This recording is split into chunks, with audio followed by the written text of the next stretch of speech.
WIIFTV PM.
WIIFTV PM.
WIIFTV PM.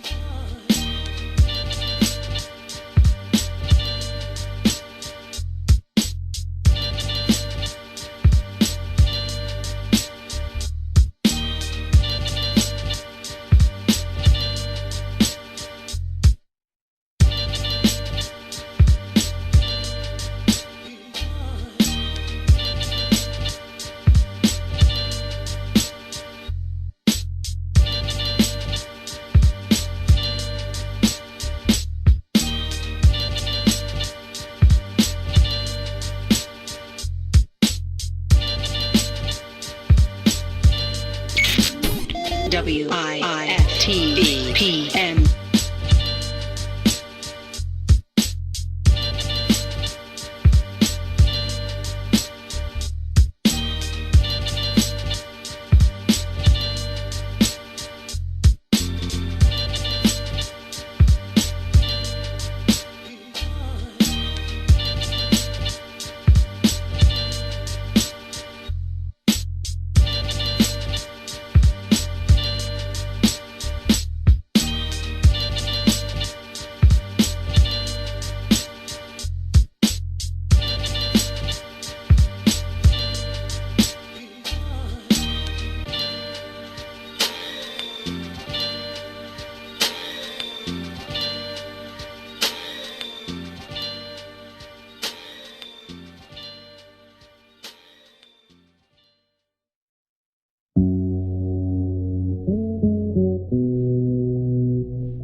WIFTV PM.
I'm Dr. Willie Wilson. In my life, I've gone from cotton field to corporate boardroom. I've seen great success and walked many roads. I know how it feels not to have. I'm asking you to vote for me for U.S. Senate for the state of Illinois. I can do the work that few others may understand. A vote for me is a step in the right direction for our state and our country. Paid for by Willie Wilson for Senate 2020. You are listening to the most dangerous show in the morning. This is What's in It for the Black People Radio. Maze Jackson. Maze Jackson, the most vociferous advocate for black people in the world.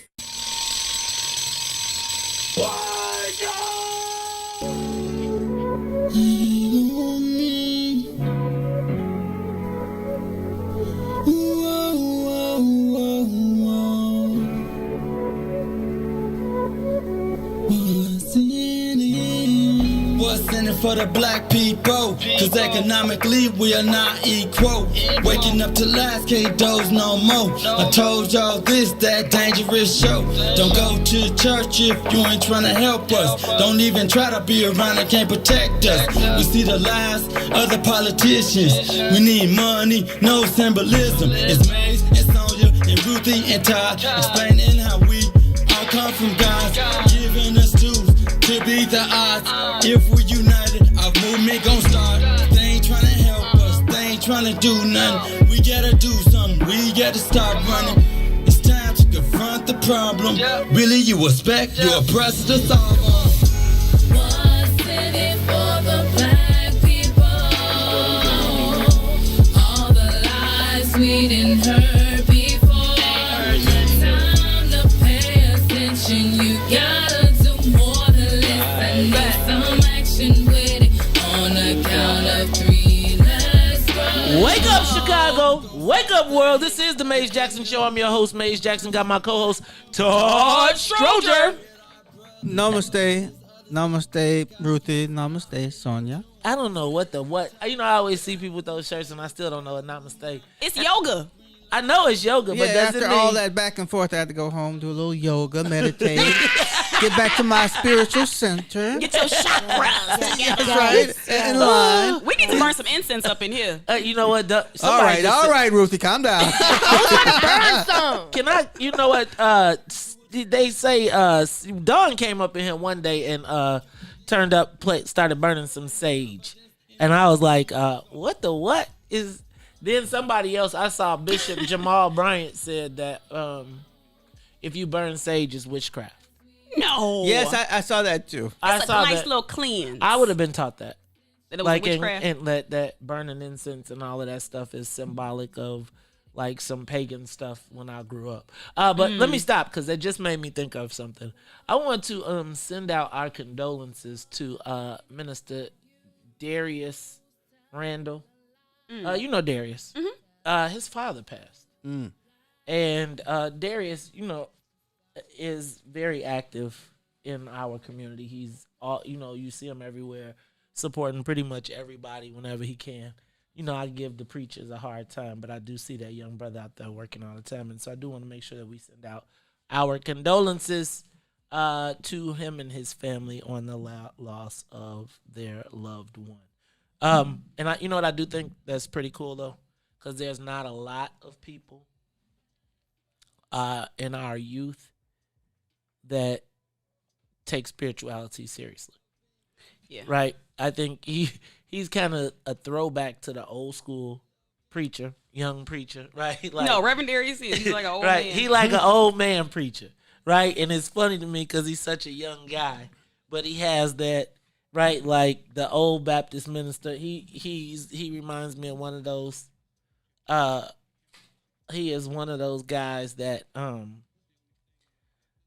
you hear the stories of the preachers that said they was called when they was like 12, 13, 14, and then 50 years later you're gonna be like, dang, Reverend Darius Deontay Randall, he was like, he gonna be like legendary because he been at it so long. Right? And he's so consistent with it. So just much condolences to him and his family on the loss. All right, y'all. Early voting lines in Illinois. Voter suppression in full effect in Illinois.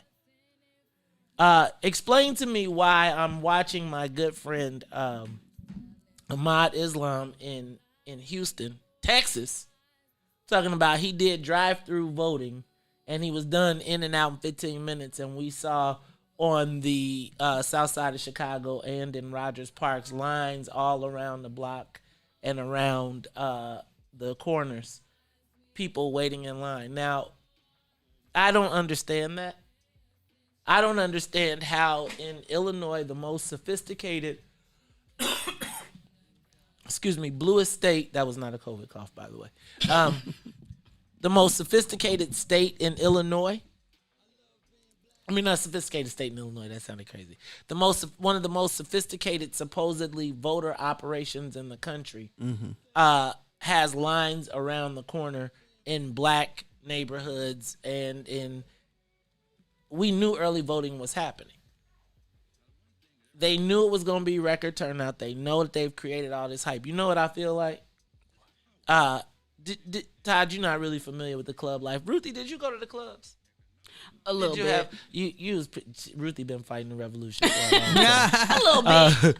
And then I'm gonna say what's up to everybody because Ruthie is here and so is Sonia. It's Maze and Ruthie and Sonia inside. We all here, but it makes me think of when we used to do parties and we would hold the line, so that it would be nobody in the club, but we would hold the line so that there would be a line around the block, so that when people came, you could make it seem like it was intense to get in. Right. And then you'd be like, man, let me hurry up and get in. And then when you open the door, people be like, damn, I was waiting. Well, first of all, I didn't wait in line. But they would be like, they would hurry up and then they would rush to the bar because they knew it was a long line and people were going, and it created a sense of frenzy that made people go. FOMO, fear of missing out. It's like a sales term. Yeah. But also when you pass by, you're like, wait, there's a line. What's up? Right. And then all the news reports Strategy. about it. And so let me show you this. And this is us. This is just us, y'all. If that was in South Carolina, then they would say it was voter suppression and they were trying to black people were waiting in line hours and hours to vote, right?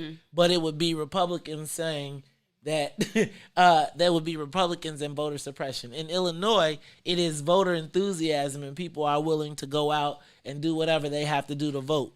It's the game. All right, look, that's Todd Stroger in the building. I didn't say what's up to you, Ruthie. Ruthie, what's up? Namaste. No, just playing. Good morning. Did you go home and meditate? Was your mental? Listen, I told you, Maze, this stuff keep me up at night. Y'all, that's not funny. Join the club. Join the club. Oh, this doesn't keep me up at night. There were other things that keep me up at night, but not this. This keeps me up. Not this. These conversations keep me up at night. If I could actually change it, it'd keep me up. But since I have no real power. Dang, Todd, you ain't got no hope. See, this is what keeps me up at night. This right here, a statement just like that is what keeps me up at night. Let me do this before we even go down this rabbit hole. Can I say what's up to Sonia too? Sonia, how you feeling? Good morning. Well, is it? Well, one day we's gonna be free. One day, Lord, where is Abraham Lincoln when you need him? Right here. All right, I doesn't keep me up, but I do think about it every once in a while. I thought about this, and I was thinking the difference in our conversation, as I saw it, was hope is a different thing. I don't need hope. I know that we have the ability. My problem is that we don't see it, and we never try to exercise it. That's my part of my problem too. I don't want to be hopeless. I want to be a hopeful show. Barack Obama, damn you! It's the Maze Jackson Show. We'll be back.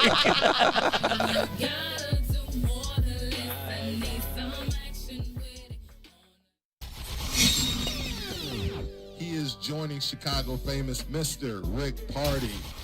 I remember meeting the Brat before she was big. We were going to Jack the Rapper conference in Atlanta. Jack the Rapper again. So she's sitting, waiting for a plane. She got her braids in her hair, got her overalls on, and she saw me walk up to the gate. She's like, Rick's Party, oh my God! She's doing all of that. I said, well, who are you? She goes, I'm the Brat. I'm a new rapper from I live on the West Side. I'm with So Def. I'm about to meet Jermaine Dupri. I did some on Chris Cross's song. I think it was it The Bomb or something like that? Or Right. Yeah. She did some on there. So that was my introduction to her. So she would come back to my show every now and then and help me introduce the Coke Top 99. I remember we played a home jam and had people judge her song, right? And some people were like, it's all right, it's okay. And she's like, yo, Wow. Straight West Side, man. It was crazy. Straight West Side. Yeah, so. Chicago famous, 3 to 6, Monday through Friday, right here on What's in It for the Black People Media. WIFTBPN. I think that the black community is starting to realize the mayor may not necessarily be an ally just because she is black. Live from What's in It for the Black Media Studio. Our representatives don't necessarily get a pass just because they're black. We've got a challenge in the black part of Chicago of holding black politicians accountable. You're listening to The Maze Jackson Show. This is Chicago, so I understand the Chicago way. I ask every day what's in it for the black people. With Maze Jackson. Come on, y'all.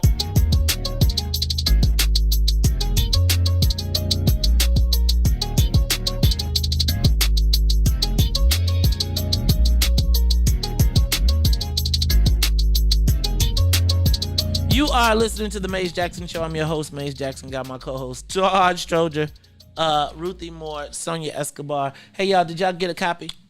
Did you, Todd? I gave you all a copy of your. Oh, Sonia, I didn't bring you a copy. Did you get a? Look, Sonia, like I got mine. The What's in It for the Black People Voters Guide printed edition is out. So if you're listening, you can hear it, huh? Oh no, Yeezy for. Oh, we should have did Yeezy for president. I gave Michael and Diz one where it was scratched out with Yeezy. We did. You all should pick it up. Great things. Hey, I was just thinking. You know what? I'm gonna talk about. You know what? Do y'all miss talking about? Listen to what we talk about on the breaks.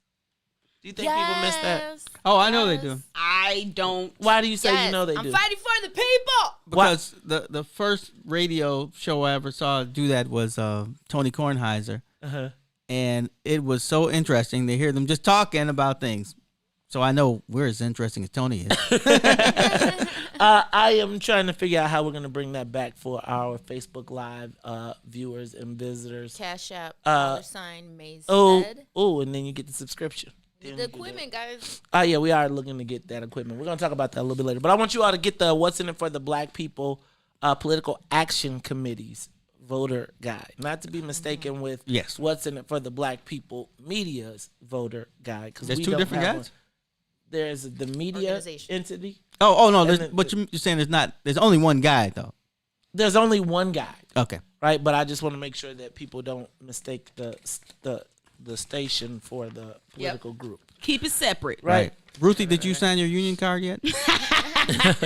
Todd, you own one. What's today? Wednesday or is it Thursday? It's Thursday. He trying to get out of here. No, we may need more snacks, and he buying equipment and stuff. I'm like, what about us? We ain't had no chips in a long time. People, look all the way at the bottom. It is legal to take this in the booth with you. Oh yeah, you definitely can take it in the booth. I love that. That's and right. I think the important part here is the judges, right? You are often looking at the judges.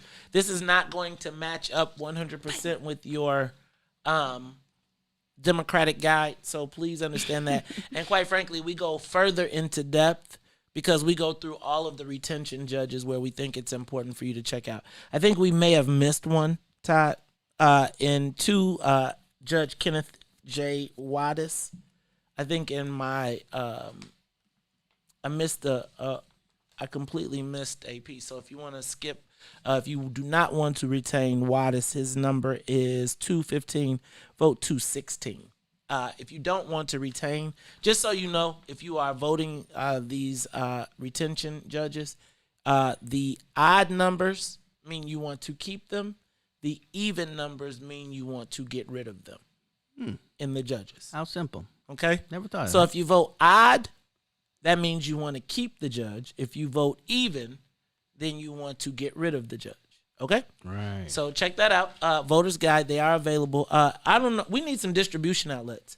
So if you have a business or a place where people frequent and you would like to have voter guides delivered to your location or you'd like to have them there, please reach out to us via social media. All right, y'all. It's time to get through some of these headlines. So I told you about the lines, the voter surprise. Oh, can we said what's up to everybody. So let's take everybody ready? Let's take this thing up. Let's get up to 60,000 feet. It is the Maze Jackson Show. Tone Deaf Democrats. Hey, man, have you seen this thing about the environmentalists? Excuse me. I'm probably going to get in trouble. But have you seen? I just think we need to be paying attention to I think there are some things we need to be paying attention to. What do we need to do to start making sure that black folks go watch some of these meetings? You know, like the board meetings, the city hall, the city council meetings.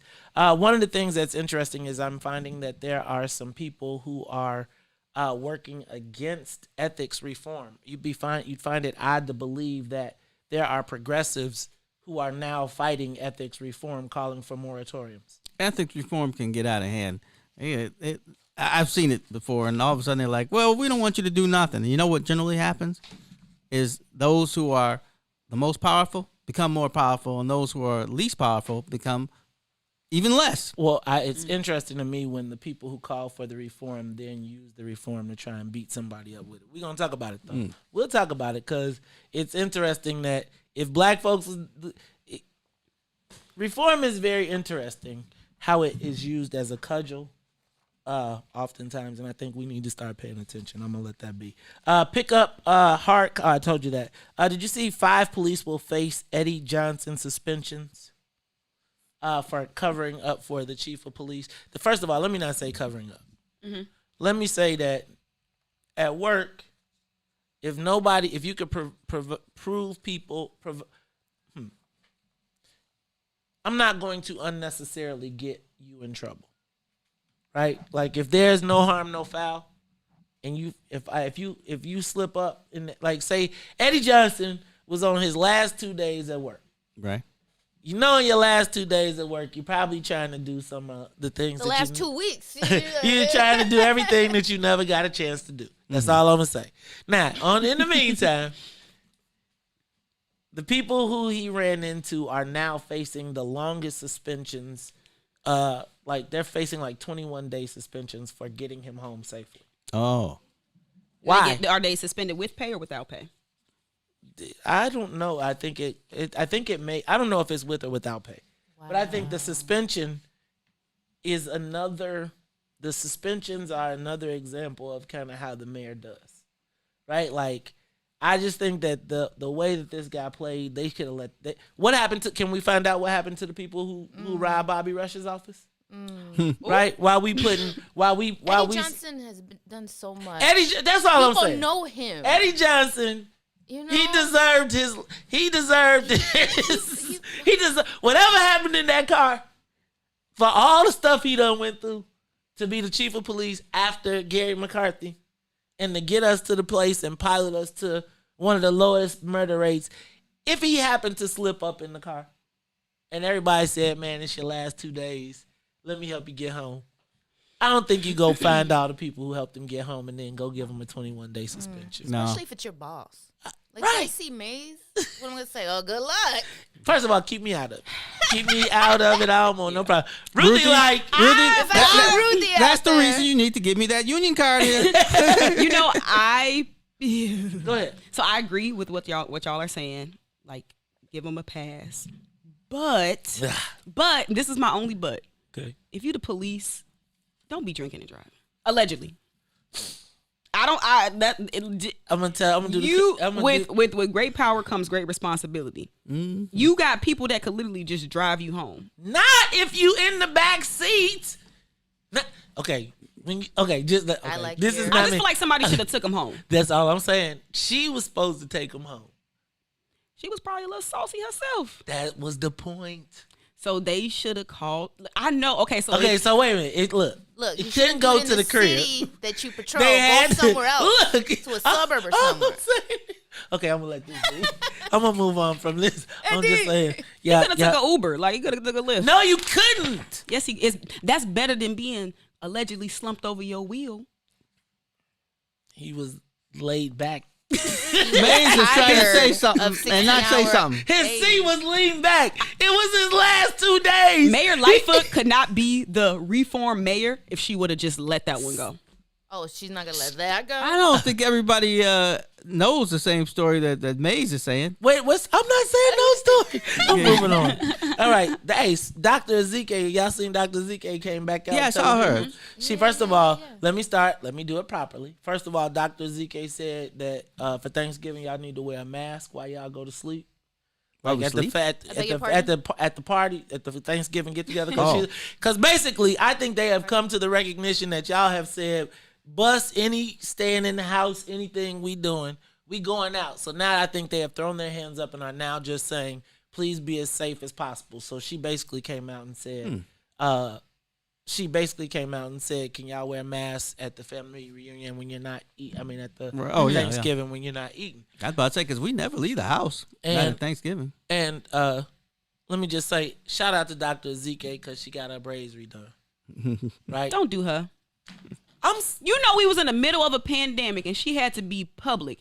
And if all of the salons and everything closed down, she got to do what she had to do. She should have called the mayor and used her hairdresser. The mayor found out her hairdresser did not know how to keep a secret. I like the guidance of, if you are going to spend the holidays with your people, just quarantine for 2 weeks beforehand.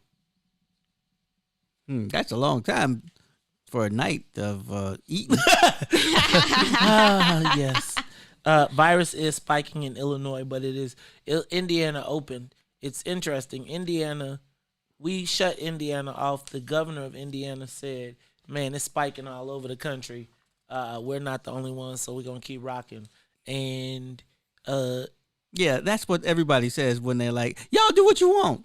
No, I'm just telling you what he said. Mm-hmm. And all I'm saying is, if you go, I'm not even telling you, I'm just telling y'all, it is spiking all around the country.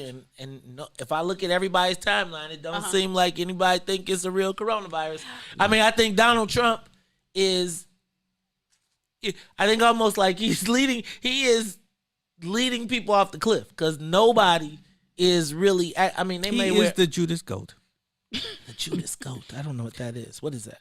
Oh, they train a goat to kill all the sheep. No, to take all the other goats into the slaughterhouse. Like the cow. And so the Judas goat turns right, and the rest of them just keep going straight. And he's like, "See y'all." That sounds like Chicago. It's the Maze Jackson Show. It sounds like Chicago. This is the Maze Jackson Show. We'll be back. The Maze Jackson Show will be back after this break. Are you curious to explore the intellectual currents that channel our thoughts and frame our reality? Have you ever meditated for relaxation and accidentally discovered the universe in the process? These matters and many more you may never have even thought of will be yours to explore as you come with me into Muwakil's world. Every Monday, Wednesday, and Friday from 11 to 1, right here on What's in It for the Black People Media. Maze Jackson. If you could make up a social media holiday, what would it be? Randy said National Don't Let No One Put You Down Day. No one. What you gonna do? So when they say something crazy, you slap them? Be like May said. Randy said a Jukathon Day. Man, we about 60 years old. I be done had a heart. You gotta get your heart rate up. Okay, not that far. All right, Mario said my favorite one. My friends and I do what we call National Call Off from Work Day. As a business owner, I don't. You don't like that, yeah? I don't like that. Because I'm the boss of this family. We got Marcus Garvey Day from Remy too. Oh, Marcus Garvey Day. All right, what will we do on Marcus Garvey Day? Call off from work. I'm going to need you to go ahead and come in tomorrow. That would be great. Okay? Yeah, right. Every black holiday has something to do with calling off from work. You're cool. I'm out. How about National Join a Positive Black Organization Day? Because I don't want to be recruiting. I don't want to be recruiting and the brothers be like, thank you. Thank you. How about National Tell White People the Truth Day? Tell them how you really feel. You can't handle the truth. Why don't we call that National Black People Get Locked Up Day? I'm going to tell them there's an African-American man threatening my life. Hello. The most dangerous show in the morning. Back to the Maze Jackson Show.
Listening to the Maze Jackson Show. $100 million. $100 million collected in pot tax.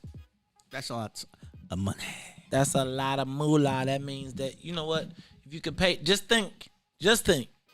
That means that it's probably 6 times that made in actual cash value. Yeah, that's the real thing. Whoa. So they gave up $100 million. Okay, remember how I told this? They paid us $100 million so they can make $600 million while they cut you out. If you paid $100 million in tax, you probably made $600. That's almost. But so here's what we're gonna look at.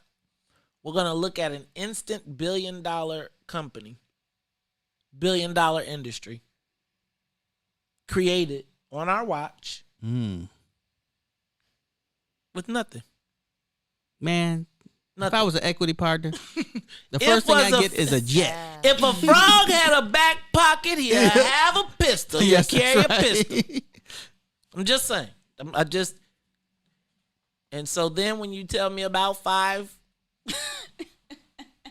I'm just saying, when you tell me about 5 jobs that you took 2 off the top, it's just a hard pill for me to swallow. And I know you might say it's unrelated. No, I'm saying namaste. That's a lot of money, though. That's a lot of money. That's an awful lot of money. That's after money, right? And then they're gonna pass. And then here's what the real part is.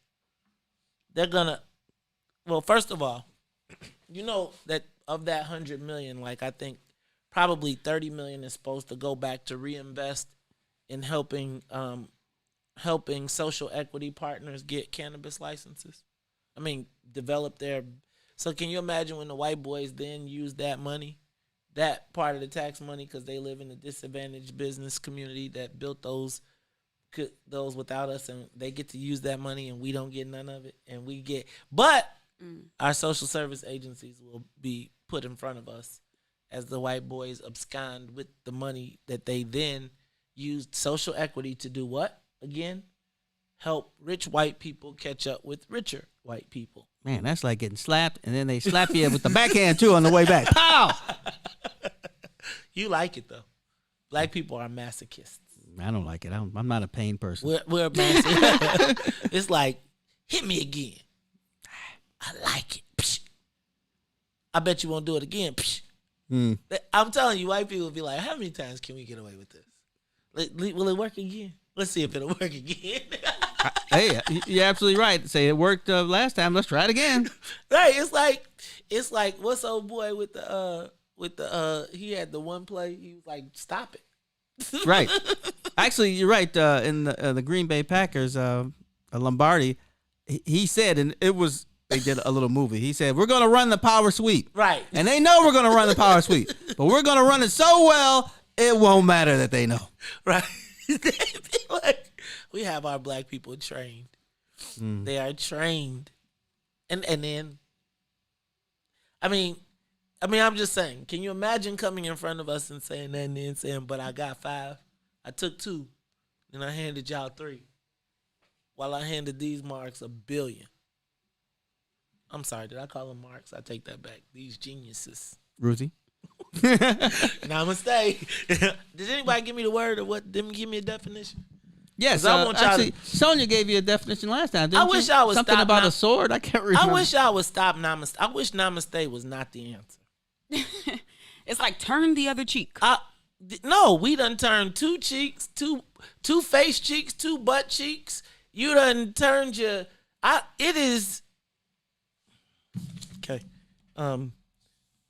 Did you see Tony Perkins was closing the $409.2 million budget deficit? Some job cuts. How did the county kind of came out all right? Right? Yeah, with that weed money. No, they don't really get. They don't get much of the weed tax. The county doesn't collect a lot of weed tax money. But I think it's interesting that she's going to be able to. $500 million doesn't seem like it's a lot to cut, Todd. Oh, no, it is. 500 million was. I was like, that don't seem like much. It was like 17% from every office, but some offices, didn't, like the sheriff's office wouldn't quite make that because they wasn't taking that from no Negro. You ain't cutting my budget, Negro. You really literally couldn't justify it either taking the sheriffs out of the courtrooms or the jail. Okay. But so, like the president's office would take more. They take like 20-something%. Okay. Got it. All right, let's move on to the social media question of the day. What's the matter, Ruthie? Does Tony Perkins get some props for doing that? I don't know. They haven't passed the budget No, yet. they haven't passed the budget yet. I'm telling you, it's a $409 million, and it depends on how many of your aunties and uncles lose their job before you decide if it's props. It's like the most of the jobs are like vacant positions, and then according to this, is the 300 in the sheriff's office. She continues to prove that there was no need for the pop tax.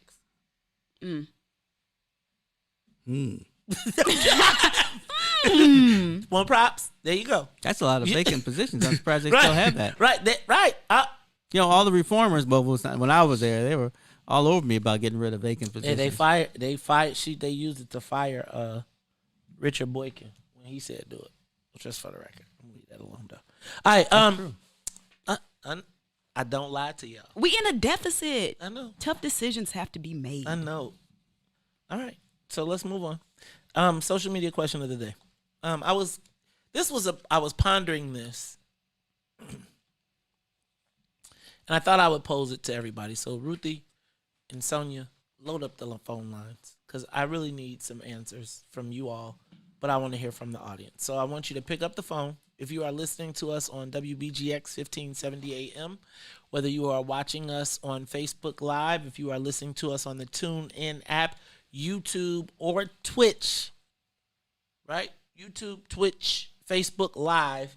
I want you to pick up the phone and call us at 872-259-7474. 872-259-7474.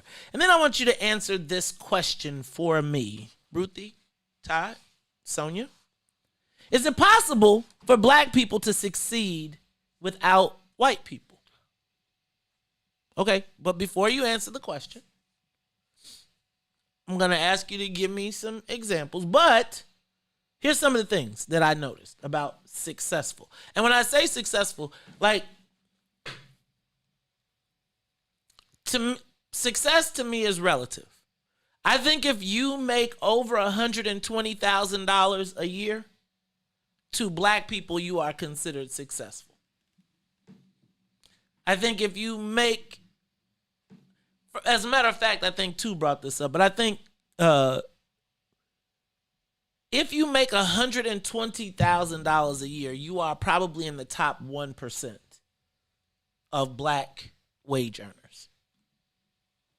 You're 120, you probably, and I think that is, and if you got a dual household income of $120,000 each, then you are probably clearly in the upper echelon of blackness.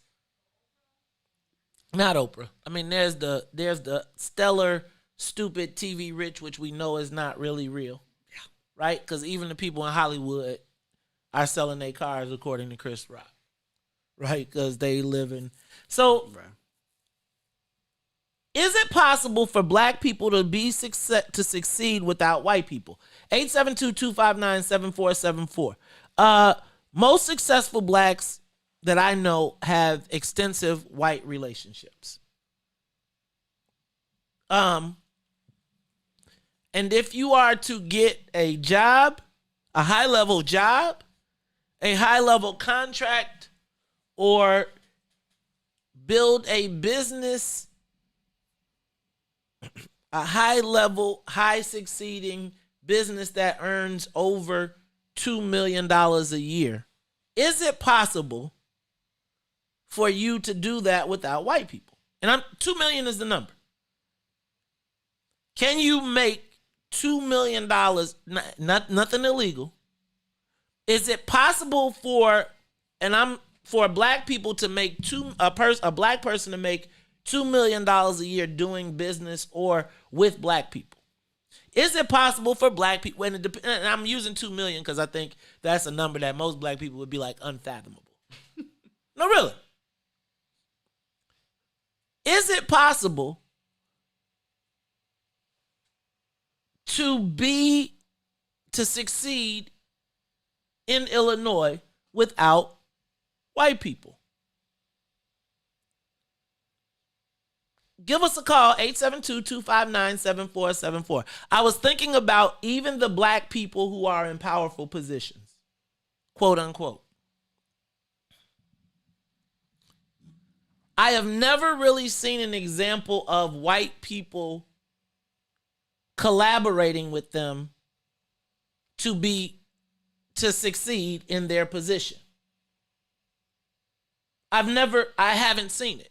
Quite frankly, the examples that I've seen is whenever a black person does get to a position of power, white people feel it is their duty to undermine them, never to work to, and in the only way you succeed as a black person in Illinois, particularly, is by aligning yourself with white people. Like, not saying I'll be equal or we can share, but you have to align with them, or they find themselves, they whether they are white, liberal, or conservative. When have we ever seen an opportunity? Is it possible for you to succeed without white people, without being in agreement with white people? Give us a call, 872-259-7474. And I would give you the example that most black people, to even succeed, have to have somebody white to block the undermining white people on their team.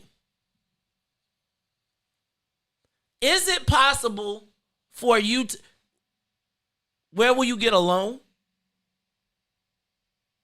Where will, if you want a job or that's kind of, again, I don't want to use it as an example, but to me, Chris Welch, for the power that he has, should be able to go directly to the governor and say, these are my people. But does he know that he can't succeed without the blessing of someone white? Give me an example of a successful black person who has not aligned themselves and bent the knee to white people. Give me an example of a black person in power who was black that white people have not spent their time undermining.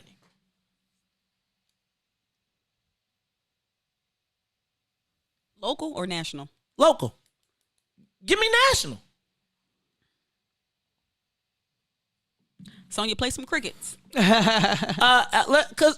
I was, I'm watching some things happen right now. And I was thinking about the Bill Burr thing. And I really, as I think about it, I want to ask, how do we succeed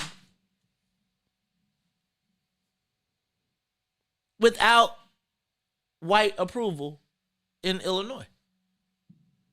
Who in Black Power can help black people without checking in with somebody white? I would say there was a time, but that was when we were segregated and we had to do business among ourselves. But, if you want to have a large business, you're going to have to work with the outside world because, people go everywhere. They're not looking for a black business, not the majority of them. So you're going to have some kind of European or anything outside of the black community help. Or, help. I'll just say help. So, no. Let me read the question again. Okay, so, Ruthie, give me an example. Okay. And I want to be clear, this isn't even about Chris. I think Chris is an example. I don't want this to go down that path, but I just think here is the chairman of the exec committee, and he has recommendations. In my estimation, he is a powerful black man. See, I look at it as the governor said, hey, Chris, give me some grits. And Chris put some cheese on it because he was like, the grits may not be enough. Let me throw some cheese on it. But he only asked for grits. Okay, so, again, no. Is it possible for black people to succeed without white people? Apparently not, according to the black man. Ruthie, give me an example. Black people succeed. You want to take a minute? Want me to take a call while you think about it? Let's do this. Let's take a phone call. Let's go to Byron. Byron, you're on the Maze Jackson Show. How are you, sir? Oh, Byron! Good morning, ladies and gentlemen. Good morning, Byron. Good morning, Maze. Good morning. The answer is no, of course.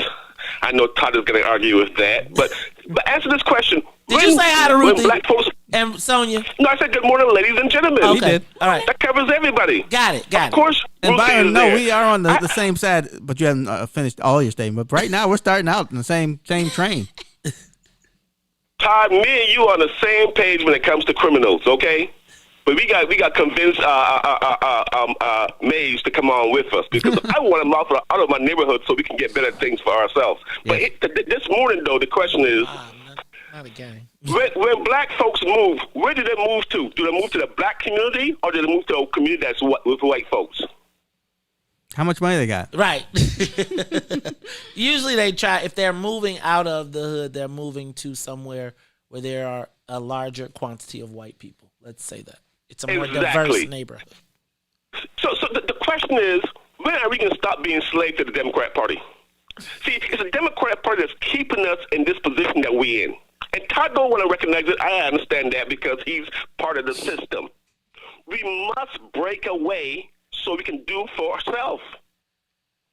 And crime, believe me, Maze, crime is a big part of us not being successful. We can't do nothing in our community because these cats look at us and intimidate us. Depends on who you call us. Who wants to set up a business in our community, even by ourselves? I mean, to work with our people, to help our people. Who want to do this? I think that's my point. I think you went to my point, which is, can we be successful? Can black people be successful without white people? Let's go to Cedric. Cedric, you're on the Maze Jackson Show. Good morning, Maze, Todd, and Ruthie. How you Good morning, Cedric. What Great. up? Did you say what's up to Sonia? Man, everybody's up in Perky. Hey, look. Hey, you know what? I've made, as a business owner, I've made over $100,000 a year over the past 2 years, man. And, you know, once Illinois gets through running your pockets, man, you know, there ain't a lot of money left over, man. You know what I'm saying? Because Illinois tax business owners, man. But outside of that, you know, have you ever been in a business, like a grocery store, for instance, in a black-owned community, and always ask yourself, why can't we have our own grocery store and just shift the people from this grocery store to a black-owned grocery store? Mm-hmm.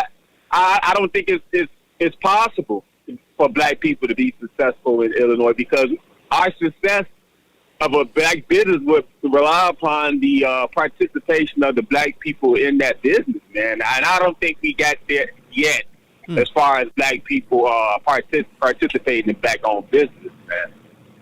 Okay. I'm going to tell you what I found in that space is a lot of times people, a lot of black-owned business owners that I know try to pretend like it's not black-owned. They don't want to tell you. Right, because I think we do have a bias sometimes against our own. Yeah, till the uprising happened. Everybody putting black on in the windows. Right, the white people. What? See, never mind. No. Let me ask a question. So, what do you think about white people wearing Black Lives Matter masks that are undermining black people? Is it the movement or the organization? There's a difference. Well, do the white people know that? I think white people wearing Black Lives Matter masks is almost offensive to me. Don't wear a mask. Prove it. Don't wear a mask. Don't hide behind the mask and then be a patronizing white racist, right? Like you wear a Black Lives Matter mask because now again that's your new Obama shield. I wear a Black Lives Matter mask. Oh, so now I empathize with you, but no, So I guess my question becomes, y'all, is it possible? With all of the black people we have in power, is it possible for a black person to be successful in Illinois without white people?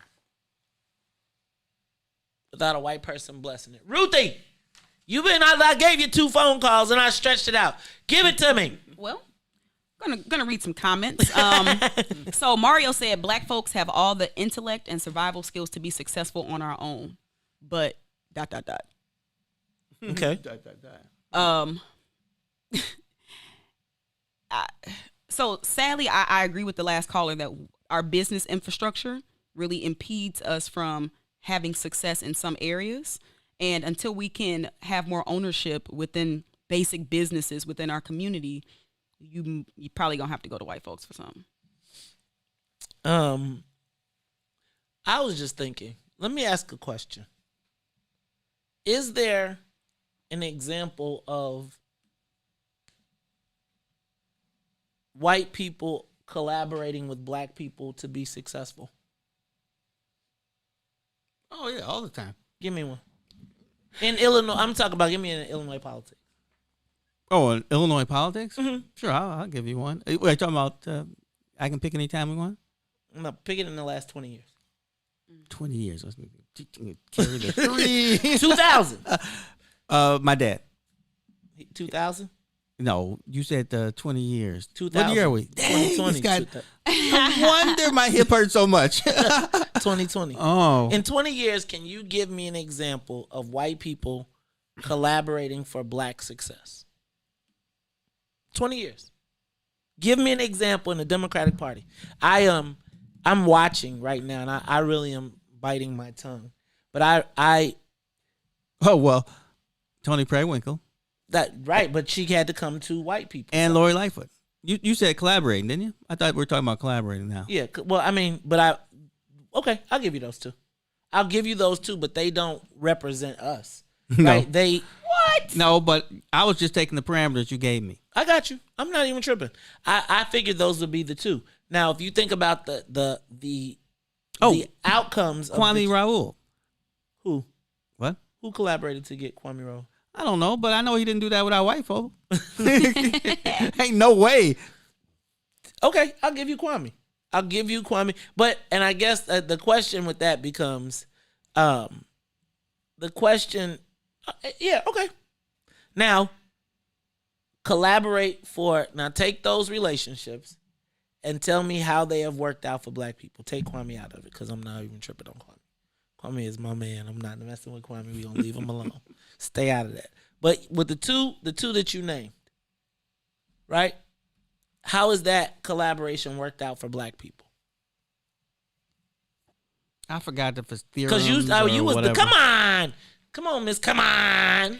So how's it worked out for black people beyond symbolism? This question is like not even like it's a good question, but it's really difficult to answer because when you understand that we live in a larger system, so we know certain things are not possible unless you bow down to the system. Gee, I don't think you have to bow down to the system.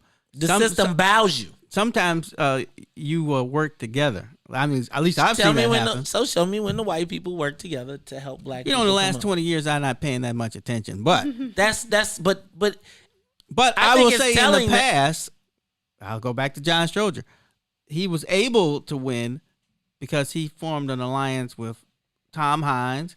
I guess he had a bit of an alliance with John Daly, and then the black committeeman. Okay, I think I got you. I got you on that. I think John Stroger, and I'm going to suggest that all of that is beautiful, but in that Todd, I will 100% give you. I'm saying the last 20 years, it's pretty. I think about all the power that we've acquired, title-wise, and I ask you, how many times have white people really the only person I could really think of in that case, honestly, in the collaborated and the success that benefited us would be Jesse White. Yeah, but that's like 1996.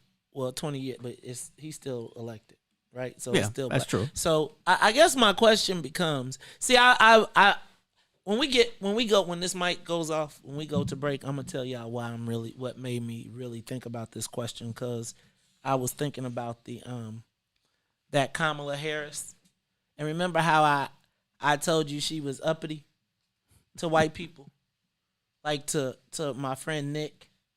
I was thinking about I'm gonna tell y'all a story off air about someone that happened to personally. That really made me kind of even look at that Kamala Harris situation difference. Although Kamala Harris still, she ain't, I'm gonna stop. Look, y'all, this is the Maze Jackson Show. We'll be right back. The Maze Jackson Show will be back after this break.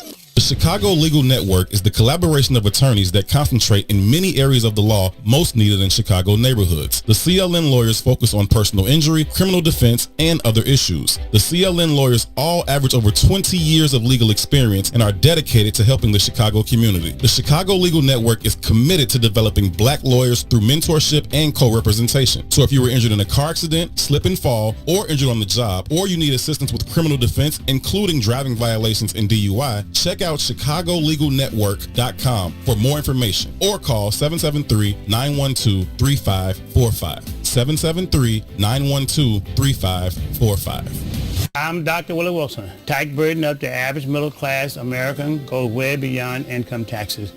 There are sales taxes, real estate taxes, gasoline taxes, and many, many more. As an international businessman, I know that by reducing the billions of dollars we give to other countries, we could help fund our own country. We need to rethink our tax laws and lower the taxes for our own citizens. Paid for by Willie Wilson for Senate 2020. Are you curious to explore the intellectual currents that channel our thoughts and frame our reality? Have you ever meditated for relaxation and accidentally discovered the universe in the process? These matters and many more you may never have even thought of will be yours to explore as you come with me into Muwakil's world. Every Monday, Wednesday, and Friday from 11 to 1, right here on What's in It for the Black People Media. You are listening to the most dangerous show in the morning. This is What's in It for the Black People Radio. Maze Jackson. Maze Jackson, the most vociferous advocate for black people in the world.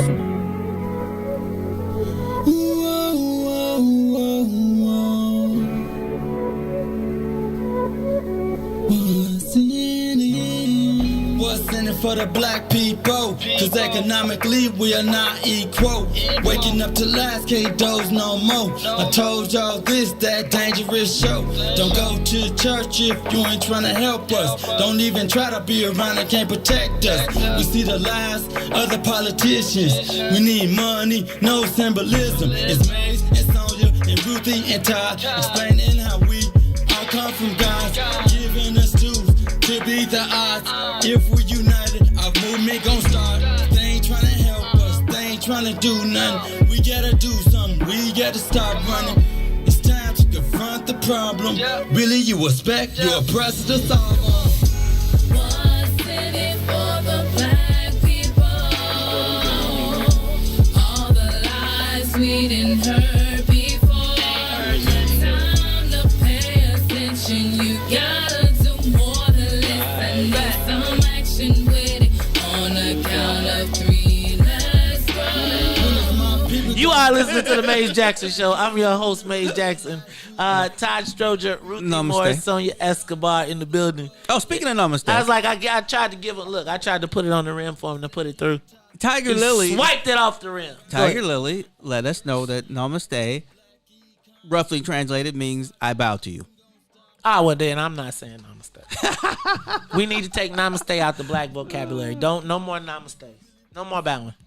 That's why it's just a form of respect. It doesn't mean so when the white people say namaste, I'm gonna be like, you welcome. You're welcome. You bow to me. That's right. I built my ancestors. Give me reparations. When you say namaste, I'll be like, great. Give me my reparations. And that's, an American going over there and just grabbing something. Namaste. And saying, I'm going to use this. Okay, well, use it. Pay me. All right, y'all. This is the Maze Jackson Show. Y'all, these liberals crack me up. It's like, ooh. Remind me on the next break to tell y'all about the one time the white guy tried to play somebody we know like Mike Pence. The liberal white Mike Pence. I'm telling you, man, some of the things. Look, can I suggest, this is what I need to start having. I need people, all these meetings are now on Zoom, right? I think, and people are at home, we need to start monitoring all of these meetings, right? Like city council, we need somebody to watch the city council meetings and make sure that they're reporting on them. Somebody to watch the county board meetings, the committee hearings with our issues. We need people to watch the MWRD meetings. I'm telling y'all could see some real drama. Not even drama. You'd be surprised at what you can see watching these meetings. That's a good idea, actually. I mean, I think black folks, we have the opportunity now, all of these industries and agencies, and you can see all these people who come to your neighborhood acting like they with you, but when they get with they people, how they act for real. Hey, Maze, that's a good idea. Thanks. Look at Todd. Look, he like, I'll take the assist on that one. All right, y'all. This is the Maze Jackson Show. I want to talk about early voting. We talked about this. Oh no, we got calls. Who else? Come on, Frank. Frank is our fourth member. Frank is the fifth member of the Maze Jackson Show. What's up, Frank? I'm honored. First of all, thank you. Wow. You're welcome. Good morning, Brother Mays, Brother Todd, Good morning. Sister Ruthie, and Sonia. How y'all doing? Morning. I just had a call back in on this because Mays, you hitting it on point. This is great. Social media question. The answer to that question, can black people be successful for that matter too without the help of white people? The answer, like Biden was saying, no. If you're trying to be successful in the white world, you're going to get help. But yes, we can be successful, very successful without any help from white America. And I can give you a classic example how someone here in Chicago has done exactly that. But see, we got to come out of that consumer-based mentality, okay? We've all here as a commodity. At the bondage now, we've mainly been used as a consumer. We got to start back being the manufacturers of the products and goods that we, you know what I'm saying, once were in creation period, and start manufacturing our own products. Not just open up our own little stores. No, we need to be the manufacturers and producers, okay? By now, we would have our own airline, bus line, and train line. The example I'm going to give you, whereas we can be someone here in Chicago who has done exactly that without any help from white people, the Minister Louis Farrakhan and Nation of Islam. Okay, needing no help from white people whatsoever because he reached out internationally and they built an empire. I guarantee you the bean pies you see them out there selling are not manufactured by white people. The suits and uniforms you see them wearing are manufactured by black people.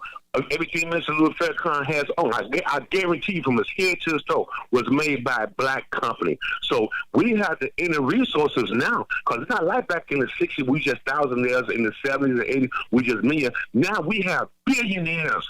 Black people, we have mega millionaires, and we have our own inner resources. Stop being the producer and manufacturer of everyday products that we use every day.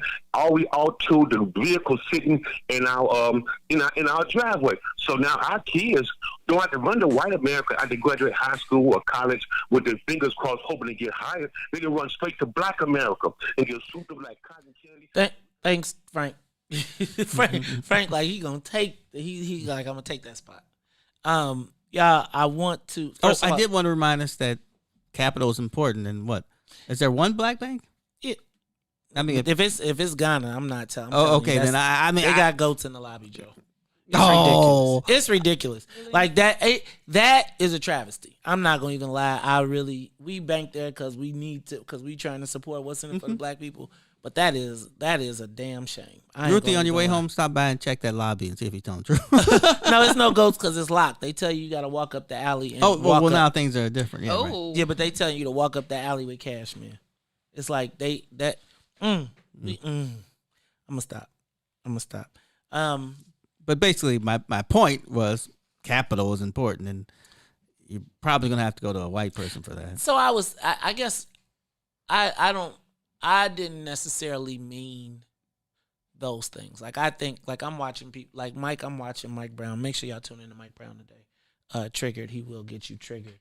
I'm not suggesting the manufacturing component. I was really talking about. I'm talking about the power dynamics, right? Like, can you go to the president of the Cook County board? Like, who in power can help black people, right? Like, I really look at it like.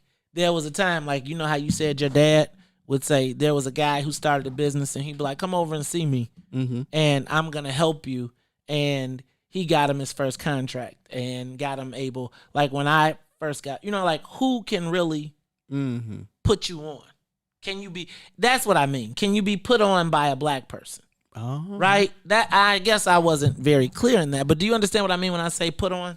Like, can a black person, is there... Like, I almost feel like the Black Caucus should be able to green light companies, right? Like, they should be like, okay, there shouldn't be the audacity of what's my man's name? The legal counsel to write a letter to the Black Caucus talking about y'all can't argue for black business. There should be a network existing, right?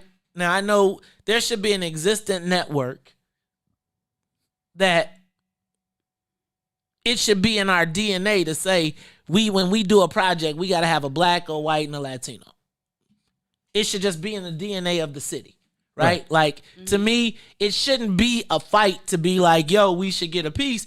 It should be part of the DNA. You should be able to, the Latino caucus should not have to argue with some white boy from Naperville about being able to put their people on, just like the Black Caucus shouldn't. Now, if the Black Caucus had that power, then can I tell you what I do? Then they would be able to raise the money. The reason that Ed Burke can raise the money is because Ed Burke could put you on. Right. He literally could say, you could go see him, you could go kiss his ring, whatever, and say, I'm trying to do this. And if he liked you, he could say, go see this person, this person, this person. And by the end of the day, you was on. Mm-hmm. I'm not talking about can you manufacture guns on your own, can you grow your own food. That's not what I'm talking about. What I'm talking about is who can put you, like in New York, if you're a rapper, Puffy could put you on. Who in Illinois black can put you on? Does that make sense? Like, think about the audacity of a white guy from Naperville to tell black aldermen, y'all better cool out on this black advocacy stuff. Like, where you from? You're right. And the fact that the mayor let him send a letter. Right, because that's got to go by her desk. You let a white boy send a letter to black people telling them they can't talk. With all this George Floyd stuff going on in the world, who black can put you on? Who can a black person say we want to advocate for and white folks don't be like, no. Right. No, you're right. Think about that black man that just became the chairman of the Chicago Teachers Pension Retirement Fund. He put 2 black women on to put them essentially in one of the most lucrative lobbyist positions in Springfield. And now they're trying to burn them like it's Black Wall Street. And they're exactly. Yeah. Who can protect you as a black person? Who? Well, he should know a lot of the black people who are elected officials.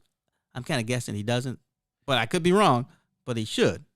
But again, that's because we didn't put him on. White people put him on. And white people put him on thinking that he would be complicit. Right, just do what we say. Do what we say. The Negro, they don't want you to count. They just want you to be there so they can say black women, black women, black women, black women, black women. Namaste. I like how that fits right there. Who black? Most black elected officials and black business people. How many of them try? I mean, sometimes I think you're not elected. Sometimes I think the black. No, that's who I'm supposed to get put on by. Oh, right. But I think the black elected officials make themselves powerless, just like the they're just a reflection of the major society. We make ourselves powerless by thinking we're not powerful and doing nothing because we can't get nothing done anyway. So they don't even try. I wish we could play. What's old girl? Hopeless with a penny with a hole in it. Don't know that one. Michelle Individual. That's Cello. Don't mess up her name because I had a time for Michelle Cello. She had some great concerts. Excellent. I learned a lot at those concerts. Learned a lot, but sure did love Michelle Cello. But Hopeless Like a Penny, I don't think that's her, is it? Sometimes I'm hope. I don't think that's her. We'll find that out. That's from Brother to the Night. Remember that? Do you remember? Dang, now I can't even think of the movie. With Lorenz Tate and Nia Long. When they was poetry. Yeah, at the Wild here. Oh, I saw that. What was it called? Right. I'm the Brother to the Night. Something about love, isn't it? Love Jones. Yeah. And it was in Chicago too. And Terrence Howard was the hater. Wasn't he the hater? He always was the hater. Anyway, I was just thinking about like who can help you as a black person. Like, who can help you as a black person? Oh, I love that song actually. Right, I love it too. Who can actually help you as a black person? Deion Ferris. Thank you. I knew Erica Swain for real would know because Erica is a walking R&B dictionary, and she probably knows all the most obscure songs in the world. She knows the album tracks. Anyway, the album cuts. But anyway, like really, who can help you as a black person? Not even put you on. Who can like help you besides advice? Like if you was like, I'm trying to I'm trying to be a successful business operator in boom. Who can I go see? Sometimes you need to go see somebody, and then they try to figure out, man, can I help you? I mean, people would ask me for stuff, and I'm like, man, I don't think I know anybody there. I have to call somebody else to find out if I know somebody. So, again, still my point. Right now, there's nobody. So there's nobody for us to go see. But sometimes there's easy things. Like when Aldi's came to 87th Street, and I met with the general contractor because they have a general contractor to build all the Aldi's. And he was, of course, a white guy. And he was really nice. And he was like, he basically said, yeah, I don't know any black tradesmen. So I was like, well, you wait. I'll call you back in a couple of days. Who can you go see? I think Vince nailed it. I think Vince Bass nailed it. That's probably the only person you can really go see is the old man. The only person that a black person can go see is the old man. And I don't think that, and I think he probably shutting it down because he the only person that anybody go see. Is it the money? Like what makes power? It's money, power. It's money. It's influence. It's the ability. Power is the ability to make people do something even if they don't want to. But what makes black people have power? I think it's money, influence, the ability to move people. Sometimes it's picking up the phone. That's my point. Sometimes you get nothing because you ask for nothing. Who do you ask? You ask somebody who's even more powerful than you. Sometimes. This is circle jerk. And they don't have to be white. They don't have to be black, though. That's my point. Circle loop. I asked. So the question is, who black can you go to for help? Circle. And your circle. Different people have different people they can talk to. I mean, shoot, if I was in, I'm pretty sure I couldn't call the mayor because she would be like, what do you care? Well, I want to listen to you. But I could probably call somebody else. And they would get you what you wanted. They could get you. It's possible. Okay. It's possible. So here's what I'm suggesting. I say that to say that there's a whole bunch of elected officials, and I'm sure some of them could make calls, but they either don't know it or are afraid. I feel like if I needed a job, that I could make some calls to get a job. I'm sure you could. That's not putting you on. But it's a step to being on, depending on the type of job. Just make sure you ain't asking for one of the three. You make sure there's 5 people. So you can be in the 3. Just playing. I like to think that my village can support me. Now, it might be a little bit of naivety. I like the first one better. Naivete. But so far, I feel like my village has been able to support me. Have I had to go outside to get Have I had to go outside? Yes, absolutely. But for the most part, my village has been supporting me. I would agree with that. I could agree with that, but I think it all comes to perspective. Yes, your village can subsist you. I was just thinking now this is the difference. Your village is supporting you. I was thinking about how the 13th Ward village supports them. So, remember the guy who had the job as a lobbyist, but remember he had already had a job for X number of years. D-Nice? No, this was in Madigan's organization and when they broke down this ComEd story. Right, I remember. I thought his name was Nice or something. But it was Nice. Okay. So he already had a government job, finished that job, had a pension, then restarted, got a job that paid him $5,000 a month to do nothing. He wasn't even lobbying. He was just told to do it because he was a good precinct captain. Right? And you said we subsist. Our village can help us subsist. Who in our village could we go to? Now, I've watched this same guy do that multiple times for multiple people for generations. And when you look at how many people, whether it's lawyers, if you're a lawyer and you need him, you can go to him. If you are a developer and you need something, you can go to him. If you are a business, and they got him, You could just go to him, Burke. Just look at just look at their chain. Who black can we go to get put on? I think part of it has to do with intergenerational. It seems like the generation above, they ain't trying to put you on because they don't want you to have more than what they had. But I feel like in white people, they set their people up so that they can be successful. But we kind of stifle each other because you ain't about to get more than I got. So somebody will give me a job, but will somebody put me on? So there's two things. I think so I think that's a nuanced conversation that I think is going to be good for when we talk about LeBron James. Because I think, why would we want to talk about him? He the GOAT. And no, he's not. Bah. The GOAT. Well, I can't wait till 8:00 because I really can't wait to talk about LeBron. Because I'm going to show you that I think we're going to be able to see the generational difference in perception at 8:00. I think we see it right now. Yeah, right. But you better stop looking at Ruthie in our eyes. Oh, you're right. I forgot. Namaste, Mug. I just think it's crazy that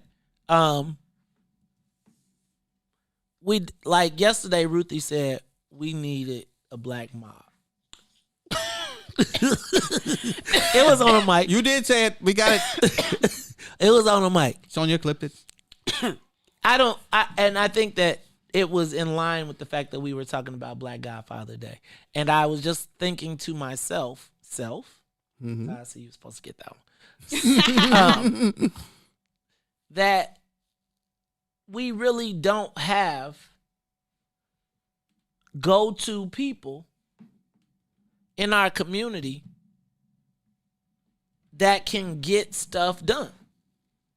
And I don't mean it from the standpoint of mob, like gangster, hold a gun, stick up people, but people who white people either fear or respect enough that when you called legitimately as a businessman or a person, that people felt the need to accommodate you. Now, the challenge with that is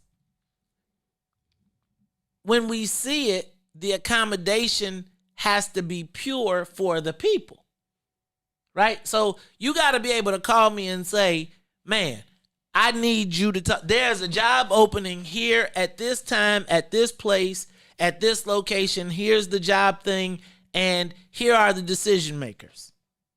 And somebody has to be able to say, within this realm, I know somebody who can affect these decision makers that says that job goes to our guy or our girl or our person.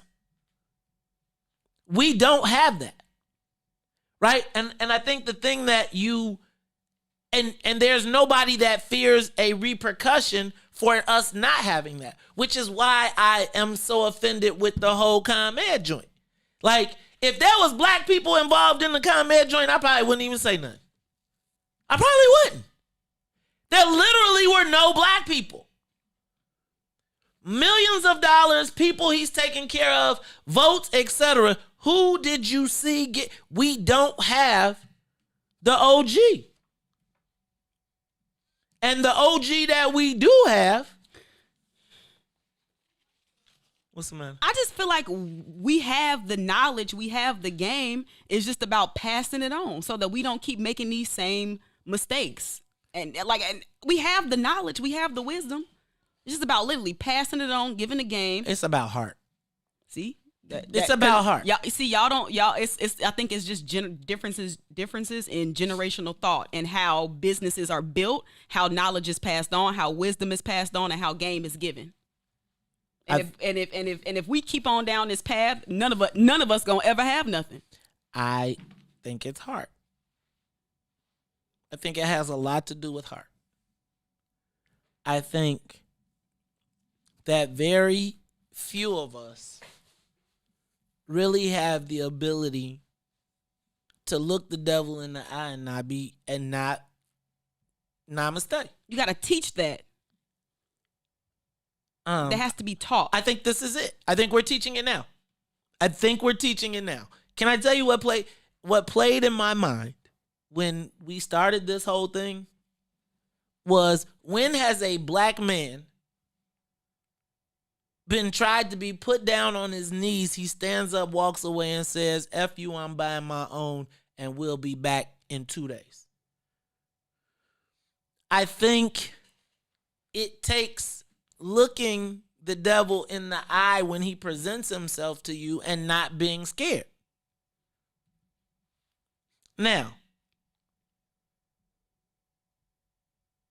there is, in my estimation, there was a time when Todd's dad could pick up the phone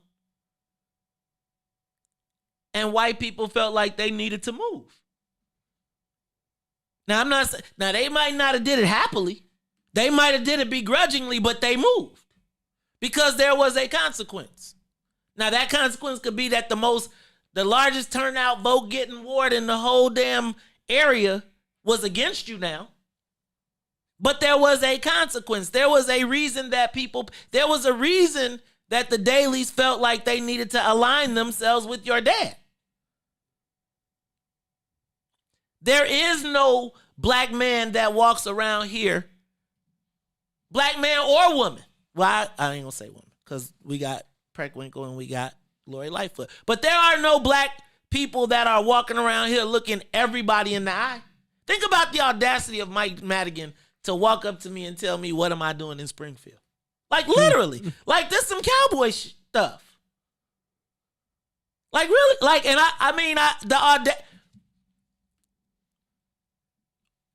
who is the feared black man or woman? Now, I'm not talking, and I'm not talking about the type of fear where where we can go push the window in or break something, because they can lock you up for it. And they know, they wrote that law. Who is the person that can pick up the phone, no issue, and people say, we really don't want to. Let's figure this out. I don't know what the rules are, but can you work on this for me, please? Get me a solution. Who can help you?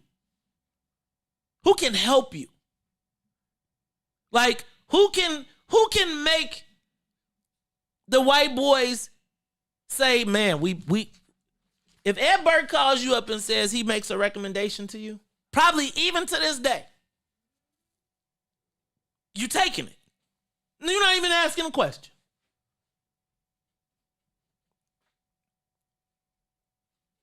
There is no black person in power that the average white person fears.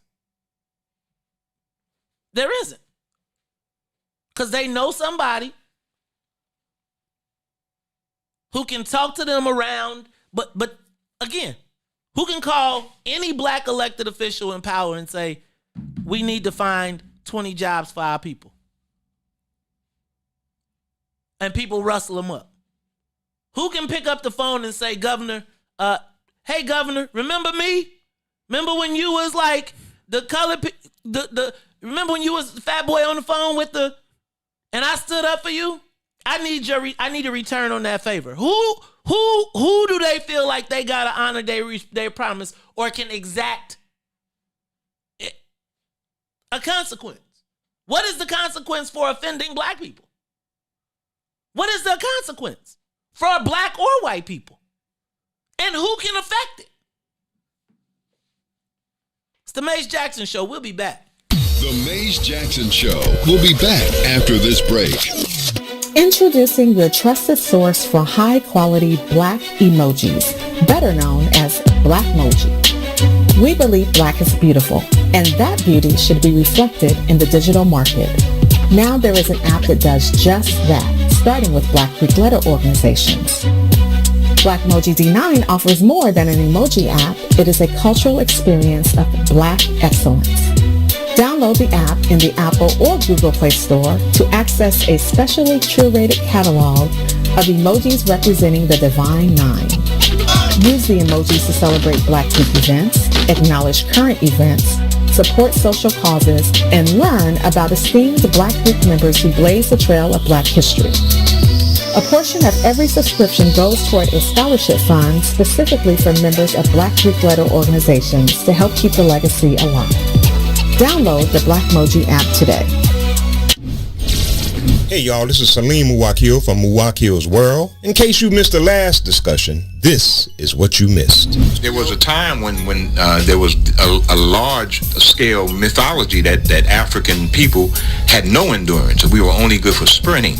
Right. And that was our forte. Other than that, we were useless in marathon races.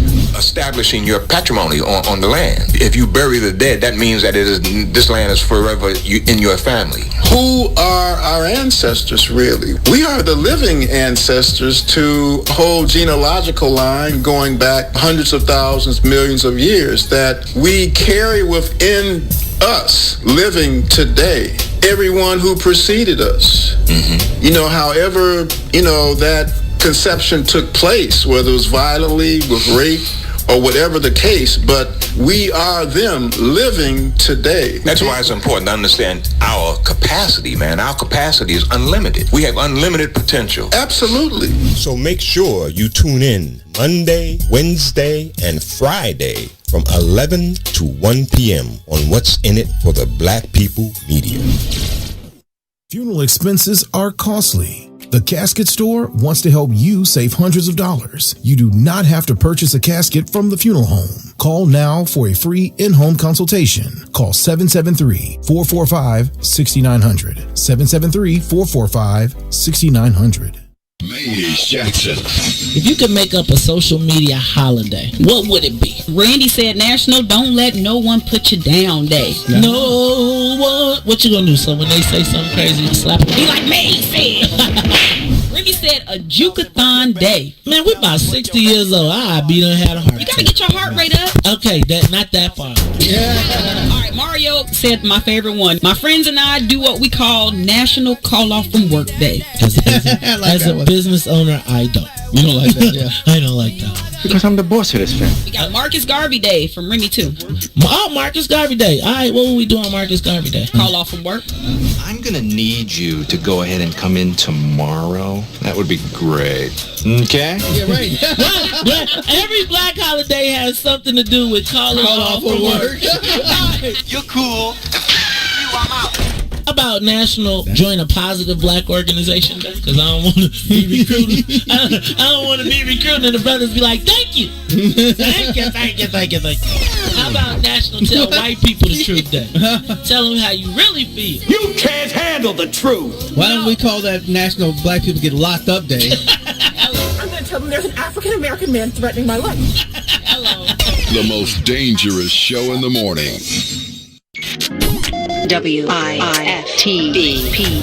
I think that the black community is starting to realize the mayor may not necessarily be an ally just because she is black. Live from What's in It for the Black Media Studio. Our representatives don't necessarily get a pass just because they're black. We've got a challenge in the black part of Chicago of holding black politicians accountable. You're listening to The Maze Jackson Show. This is Chicago, so I understand the Chicago way. I ask every day what's in it for the black people. With Maze Jackson. Come on, y'all.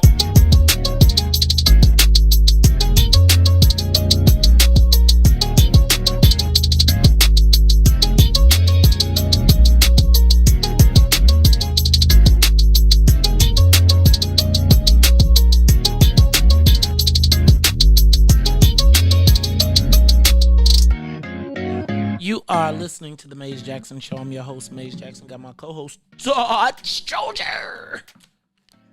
Hey, Maze. What up? You know my cover's got like lipstick on it, man. What's up with that? That's not lipstick, man. Oh, I don't want to know. That's brand new out the bag, man. That's brand new out the bag, so it's probably a little of the little spray foam that's on it. But it's all good. You know what, Todd? We made a bet. I won my $5. Well, actually, did you win it or did you tell him already? No, we didn't tell him. Oh, so he did notice it. It just took him. No, I noticed it immediately. You didn't say anything. See, the thought was that's like, because my first thought was something. It should be red, black, and green. But did then you- I So hold on, realized the color. You don't get the colors? Yeah, what do you think about these colors? But then What's I the correlation? realized that it was tied to this, which I always noticed, and I was like, how come I'm yellow? What else, Todd? There's one more connection. One more, man. Oh, there's another connection? Yeah. Look Look at at the all. colors. Look at all the mics. Oh, I get it. Even though this should be old gold, but that's close. They don't make old gold covers, but if I found one, I would get it. But shout out to Black Moji, as by the way, you see I got a coffee mug. Dear Black Moji, everybody in the studio is a member of a Black Greek letter organization. So you probably should send about 2 more of these at least. So Todd, because I feel bad. Man, that's pretty nice of you, Maze. But nah, y'all gotta look. You know, when you were out the room, Ruthie was talking about you really bad. I was watching her on the big screen. It was really you, Todd. So check this out, man. When y'all send us the promotional stuff, do times 4, right? Just do it times 4. So everybody got it, so I don't got to feel no kind of way. Because we always make Maze feel bad when he gets stuff. Well, I'm gonna give it. One of you two are gonna. I'm gonna give it to one of you two. But we're gonna use it for display purposes. Give it to Ruthie. She's young. Shout out to Black Moji, one of our very first sponsors, though. Yeah, man. Okay, so I think I may have watched too many movies. There's no such thing, sir. Okay, well, I think I may have watched too many Godfather movies. But I want somebody in our community who's somebody that everybody feels like, man, like they're judicious. They ain't trying to stick up to black people and nothing like that. But you know how like they used to talk about people like Bill Cellini and all of those guys? Now I know they could call up and make a person a millionaire with just a lease. Mm-hmm. I'm just saying, like they'd be like, oh, you got a lease for 50,000 years? And they're gonna pay automatic rent for all this. Hey, I got a friend over here who could, right? They put people on, right? There's nobody black that can really do that. You think is it because we don't have it to put people on? Half of us, you have to actually work together. If you don't work together, you can't do nothing. Mm-hmm. But the people who, okay, I'm gonna stop. All right, I just want to talk about this voter suppression really quickly. Real quick on voter suppression. I noticed, and I really did want to call it voter suppression yesterday when I saw in the news all of those black people. There were people who were waiting in line from 8 a.m. to 1:15 to vote. Ooh. Seniors. I heard it described as a good problem. Again, another example of, in my estimation, tone deafness. It is never good for senior citizens to have to vote, to wait an hour, 8. That's like some Mississippi stuff. Right? Like making a senior citizen with no bathroom wait in line. I felt like if I watched that, if we were to watch what I saw on the news yesterday, and they told me it was coming from South Carolina or Georgia, I would have sworn that it was Republicans trying to force black people away from the polls to discourage them from voting. How does that happen, Todd? How does that happen, Ruthie, that people have to wait hours and hours? Well, I did read some article, and someone said that they said the machines were broken. So, but they waited. Like you said, they waited. Okay, so 4 hours later, they voted. So this is all I'm saying. So the machine. Now, can I just again, if you were in Alabama and the voting machines were broken in Democratic precincts where Joe Biden is expected to run up the votes, what would you say? What would I say? No, not what you say, Todd, because we know what you say. You probably say, Speaker! There's nothing wrong with these machines. What's wrong with you black people? I told you, you got speaker on the mind. I'd call my wife, say, wife, come and bring me some Popeyes. I'm going to stand in line for a while. You wouldn't just come back the next day when they got it worked out? What's the difference? Oh, what's the difference? You're right. For me, I would leave. Right. I'm coming would back. You wait? So, Ruthie, how does that happen, though? Like, I always thought voting early was so you could avoid all of that. Exactly. That's exactly right. That is why. I don't vote early because I vote early because I don't want to run into people and have to talk to them. Well, that's right. Thanks, Ruthie. I forgot. But you see where I'm going with this? Like, well, they had to also change a bunch of the polling places too, just because of Rona. Changing the polling place has absolutely nothing to do with delivering broken machines. You had one job.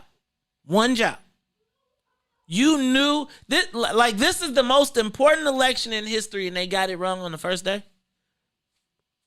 Now, I'm going to tell you that the fact to me is that I learned voting through voter suppression tactics.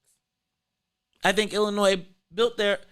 Todd, you look at me like I'm crazy, but the voting. Think about why we vote the way we vote. First of all, the whole concept of showing an ID to vote, where they call that voter suppression in downstate, was something that we used to when we were in places to deny people the opportunity to vote locally.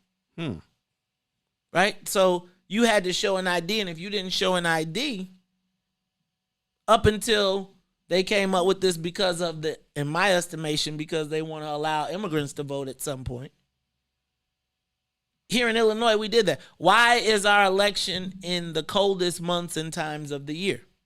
Because you wanted to, back in the day, historically, discourage large voter turnouts because you wanted the people who turned out to be your people. And usually those people that turned out were the people that either had jobs or had a precinct captain whose job was on it who worked that neighborhood. Let's also talk about the fact that we used to clean the polls, clean the rolls. It used to be your job as a precinct captain to go out and find out if the people lived there so you could get them knocked off. Right? Because as a precinct captain, the way that you were taught, the way that you won, the highest turnout was through percentages. So if the poll sheet was incorrect, if people that didn't live there, you didn't want that counting against you. So when they tell me about voter suppression tactics and pushing it to me and telling me that these are things that we should be concerned about, and I turn on the TV, and in Texas, I'm watching people where they talk about they've only got one box. People are saying, I did drive-through vote and I was done in 15 minutes. And here in Illinois. Texas is a mighty big state, man. Okay, I'm suggesting that in Houston, where the third largest black population in the country. Democrats controlling Houston now. Who controls Illinois? Do you see the difference? Do you see how we quickly pivot? Nah, I'm not pivoting from. You talked about Texas. I just joined in with you. All right now. Yeah. Pardon wall. Pardon me wall. So I guess my question is, what happened, y'all? How does that happen in Illinois? Oh man, Illinois is always having trouble with the voting machines. I don't know why. Well, I didn't say Illinois, but I've seen it happen in Cook County more than once. Oh, I don't know the rest of the state. Did anybody out there vote yesterday? Who voted? What was your experience like? Why was there such long lines yesterday? Was it because I think part of it also had to do with not just people voting, but people also like changing, like registering to vote also. People who might have requested an absentee ballot, but then they're like, nah, I'm going to go vote in person. So it just wasn't people that were just there to quote unquote vote. Okay. You know what else I'm concerned about is if you did register to vote and to get a vote by mail ballot and then you go vote, you could be committing a crime. We got to get somebody, you got to get Jim Allen, Todd, or maybe we can get Lance Goff on so they could explain all the rules and all the technicalities. Because can I just tell you all? I was watching Bill Maher the other day, and do you know, I saw yesterday, was it yesterday I saw in Indiana that they said that if the votes are not received by Election Day, that they will not count? Did you also know that the... usually they use like a, what's it called, a post date? I got you. I'm saying, and I'm going to go back and research that. Ruthie, why don't you look that up? See what, I think it was Indiana passed a date, but it's like some obscure date that really shortens the time to tally up the ballots. Mm-hmm. I expect to see that in Republican states across the country. Oh, right? yeah. I also was watching Bill Maher, and he talked about the concept of, as they have these glitches in voting and all of these different things, they're all being tallied up by Republican lawyers who are looking for ways to toss ballots, right? And as they get to tossing ballots, did you also know that the Electoral College is not obligated, the Electoral College members are not obligated to vote the way of the people? I believe it goes state by state. Exactly. State by state sends their delegates. So they could literally go and say the state of Alabama feels like there were voting irregularities. Oh, I meant that there's rules, though. Some states force you to vote for the person you elected, but you're probably right. Most of them don't have that rule. Guess how many don't? How many? 26. That's like... literally, and guess... And Ruthie, you're young. Is that half? That's a little more than half, isn't it? That's actually a majority. And the fact that 26... Well, right? It's not a majority. It depends on what states they are. 26 Republican states. So... But 10 states can turn the election. I mean, they could win the election. They could 10 states, but if the people... But it's the right states. But it's the Electoral College. But even if So imagine a place where the Electoral College goes against the people and it's a red state. So those swing states, like say in Ohio... Just that whole concept is awful. It is awful. And the Republicans have the majority. Right. That's that whole ALEC thing where they went and elected all the state legislatures that they could. Yes, I like most things. I heard this on public radio. They did a story about this guy who said he was sitting at home and he was watching things, and then he realized, how we Republicans can win this? If we just need to win all the state houses, then we make all the rules. And that's exactly how Madigan worked, right? So I'm just saying, y'all, it's a real... Oh, no, they both were right. Oh, yeah, no, I'm just telling y'all, it's some real stuff going on out here. Look, when we come back, Todd, I'm going to talk about something that's near and dear to your heart. Food? Did you see? No. Did you see the University of Chicago is... No, keep the call. We'll take the call, and then we'll move on. But University of Chicago seeks to transform the South Side healthcare. Yeah, I didn't see that, but I'm not surprised.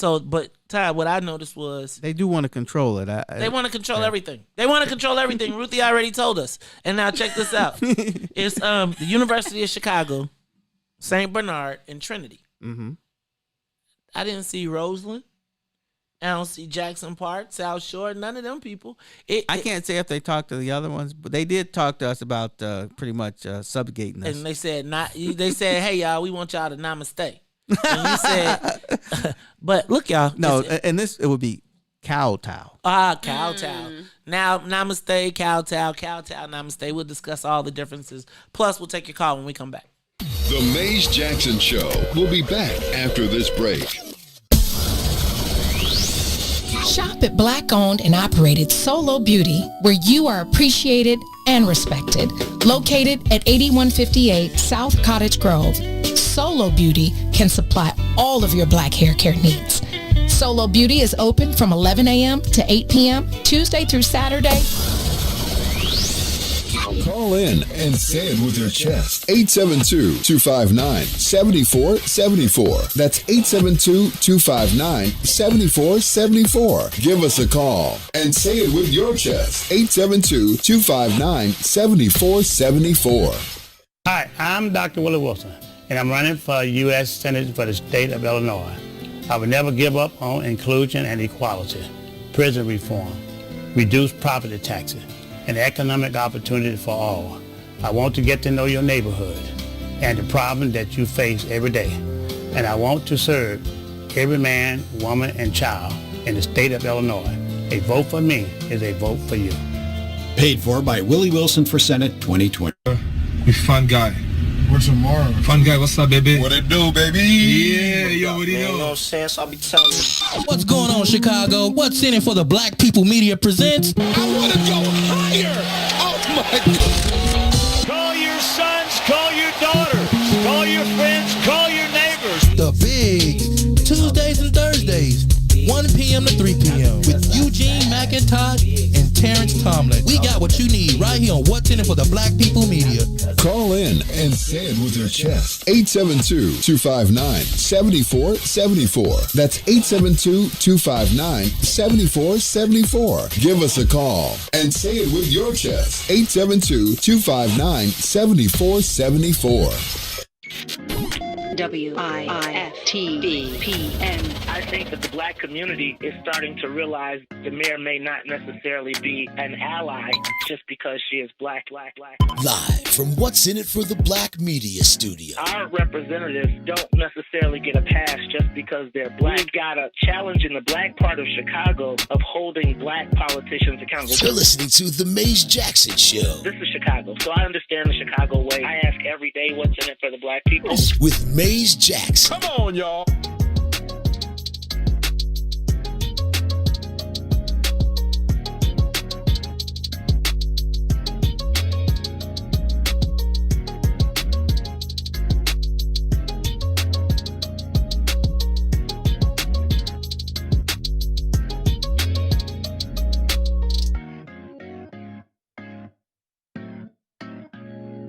You are listening to the Maze Jackson Show. I'm your host, Maze Jackson. Got my co-host, Todd Stroger, Ruthie Moore, Sonia Escobar. Hey, Todd. Yes, sir. I figured I would give you this one because I thought you could help me understand. The University of Chicago. Sonia, find remdesivir. The University of Chicago is seeking to transform Southside healthcare. They are teaming up with St. Bernard and Trinity to recreate healthcare on the South Side of Chicago. The University of Chicago has got to be they're probably the largest employer in the city of Chicago, as well as they are one of the most resourced organizations in the whole entire world, probably. Does that mean rich? Yes. Mm-hmm. Bastion of economics, policy, and we are their living test tube. Todd, they are reshaping healthcare, and they are trying to bring more services, make more efficiencies. Explain to me what it is they're trying to do, because I think you got a unique understanding of it. Well, as I see it, I haven't read this the article yet, but they came to you guys. South Shore Hospital. And you're on the board of directors of South Shore Hospital. So what is first of all, give me the state of healthcare, because the only state of healthcare I know is about what remdesivir and about what the White Shadow told us. So you know those 5 hospitals that tried to band together and the deal fell through. So this is really like the second time. The first time was when Quinn was the governor, and they tried to get together. Roseland was in that deal. The second one, they didn't want to be involved. The first one, Roseland was in it, and they pretty much kiboshed the whole thing. This time, I think what's going on is, and the university had reached out, I'm sure, to all these hospitals before, even before that last deal collapsed.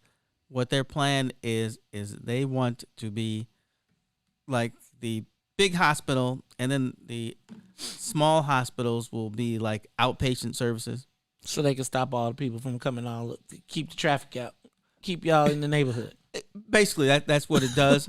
Unless it's a surgery, Okay. Then you'll go there for specialty services. Now, why wouldn't you? How come? I see it's University of Chicago, St. Bernard, and Trinity. How come Roseland and South Shore and Jackson Park aren't in it? Well, as I see it, Roseland has its own power structure that is tied to the government. So, when they get in trouble, the government throws them a ton of money. I mean, the state. Okay. And that's helped. They got the plug. They got the plug. But just can I point out this one more time? They got a Roseland Hospital smack dab in the middle of the black community. All black patients for the most part. White guy, fraternity brother of the guy who put him in the spot. And he has, remember how I asked, could black people be successful on their own? No spigot of money for black people. But go ahead, keep moving. I'm sorry. And then, like Jackson Park, they kind of always had their structure was different, where they are tied to a group that they like being independent. And they've been able to do that, and people have been able to eat. So they figured out, Jackson Park has figured out a way to make it work. And make money for themselves. Okay, so they figured it out. All right, so Todd, is this something that we want to happen? Should University of Chicago be in control of the healthcare? And why are they teaming up with these guys? Because the one thing I know, like, why is St. Bernard and where is St. Bernard and where is Trinity?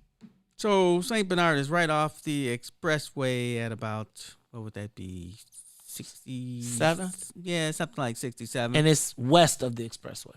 Correct. I think it's like when you get off at 63rd or something, Yeah. and it's like that where it's all looped around and stuff, and you can't really go. And if you don't know where you're going, you're lost, and you're like, oh, yeah, dang. yeah. And then take okay, St. Yes. Bernard, okay. And Trinity used to be South Chicago Hospital. It's 93rd, and what would that be? Let's see, it's past Colfax. When you go that far over, I started getting a little Okay, lost, so it's but- super east. Yeah, it is super east. Okay, so that would give them a black and a Latino base, or St. Bernard black or Latino? St. Bernard's black. It's black, got a black. white CEO. It's black. No, I don't know. In the old days, the CEO would be a nun, but now it's probably not. I'm not sure. And who's the money? Who makes the contracts? Who's the boss? White guy, black guy, black woman. I'm not sure, but it's probably part of some kind of. I think it's a white guy. Yeah, it's probably a white guy because it's probably part of some kind of Catholic network or some sort. Okay. Or something that used to be that. Yeah, I don't know what's going on in South Shore nowadays either. Who's running the joint? But it's part of that big advocate thing. Advocates just kind of like getting rid of it, I guess, in a sense. So where are we in the state? What's the state of black healthcare on the south and west side? Bad. So I just checked out an article about it, and it seems like the overall goal is to address chronic illnesses and offer preventative care so that people won't have to utilize the emergency room as much, which will stop people from coming to University of Chicago. Just like you said. That's what really puts a strain, quote unquote, a strain on the system. Is people utilizing the emergency room for things that are chronic illnesses that some preventative care would take care of. University of Chicago just started their adult emergency room. They don't want to have a whole bunch of people coming through and clogging up the works, basically. Okay. Good thing or bad thing, guys, ladies and gentlemen? Ruthie? I am a proponent of privacy and medical record privacy, and I think that the merger of all the medical records from all these hospitals is not a good thing. That's my only gripe about it, I think, thus far. That's interesting. Because just like May said, that leads to experimentation. And so I just have some strong feelings about medical records and things like that. But I think that merging all those medical records together will make it a whole lot easier to then track, study, do all the things. And then have the major university that studies us through the crime lab and through all of those things being in charge of literally it is disconcerting to me to watch our healthcare fall into the state of emergency. Into the hands of white folks again. I just feel like our entire fate is slowly being gobbled up by people, and we are not going to be in control of. Man, I just don't know where this world is going. And I don't want to sound crazy, but when you say controlling the medical records to be experimental, right? We also know about the nuclear stuff that happened over there years ago. And we know about how we are in some way, shape, or form guinea pigs. Mm-hmm. We are to be studied and watched, and the University of Chicago has spent a lot of time, energy, and effort in that. We also said, didn't we say, Ruthie, you can't really make it in Chicago without without being through the University of Chicago? I think we found a lot of connections. Let's say that. Yeah, let's say that, right? I would like to say that the board, there'll probably be a large board from, and there probably won't be too many of us on there, and then they'll probably have some smaller boards that kind of handle some of the peripheral things. But the large board is the one that really controls. I don't care who the CEO is. I mean, they decide what policy is. Okay, so St. Bernard's, Ruthie, just FYI, St. Bernard's is run by nuns from Canada. The CEO is a white man named Chuck. They are independent, not in a network. The nuns still control that? I guess. And they want the $150 million. He said, ask them where the money is going. Southside needs access to specialists. Call UFC and ask where the money is going. Now, you know the University of Chicago ain't returning my call. Stop that. You right about that? You're right, like please. They are not calling me back to answer that question. You see? It's interesting. I see some people in the comments talking about HIPAA, and I think that that's laughable in a world where data is currency. There's come on now, people. Right. No, hospitals they can't fool around with that. They can be hacked. Of this hack. They can be hacked. Oh yeah, anything can be hacked, right? I think so. Who's doing the hacking? The goal of this project for this hospital is to connect social services and medicine to really create like a holistic type of literally thing. is the University of Chicago. That is their thing. That's what this is. But I think what happens now when my social services information is connected to my medical records and that gets stolen? Now you know all of my business. All of it. Y'all too deep for me sometimes. See? Then y'all wonder why black men don't go to the doctor. It's the Mace Jackson Show. We'll be back. AM 1570, WBGX Harvey, Chicago. The Mace Jackson Show will be back after this break. Funeral expenses are costly. The Casket Store wants to help you save hundreds of dollars. You do not have to purchase a casket from the funeral home. Call now for a free in-home consultation. Call 773-445-6900. 773-445-6900. Hi, I'm Dr. Willie Wilson, and I'm running for U.S. Senate for the state of Illinois. I will never give up on inclusion and equality, prison reform, reduced property taxes, and economic opportunity for all. I want to get to know your neighborhood and the problem that you face every day. And I want to serve every man, woman, and child in the state of Illinois. A vote for me is a vote for you. Paid for by Willie Wilson for Senate 2020. The Chicago Legal Network is the collaboration of attorneys that concentrate in many areas of the law most needed in Chicago neighborhoods. The CLN lawyers focus on personal injury, criminal defense, and other issues. The CLN lawyers all average over 20 years of legal experience and are dedicated to helping the Chicago community. The Chicago Legal Network is committed to developing black lawyers through mentorship and co-representation. So if you were injured in a car accident, slip and fall, or injured on the job, or you need assistance with criminal defense, including driving violations and DUI, check out ChicagoLegalNetwork.com for more information or call 773-912-3545. 773-912-3545. Are you curious to explore the intellectual currents that channel our thoughts and frame our reality? Have you ever meditated for relaxation and accidentally discovered the universe in the process? These matters and many more you may never have even thought of will be yours to explore as you come with me into Muwakil's world. Every Monday, Wednesday, and Friday from 11 to 1. Right here on What's in It for the Black People Media. You are listening to the most dangerous show in the morning. This is What's in It for the Black People Radio. Mace Jackson. Mace Jackson, the most vociferous advocate for black people in the world.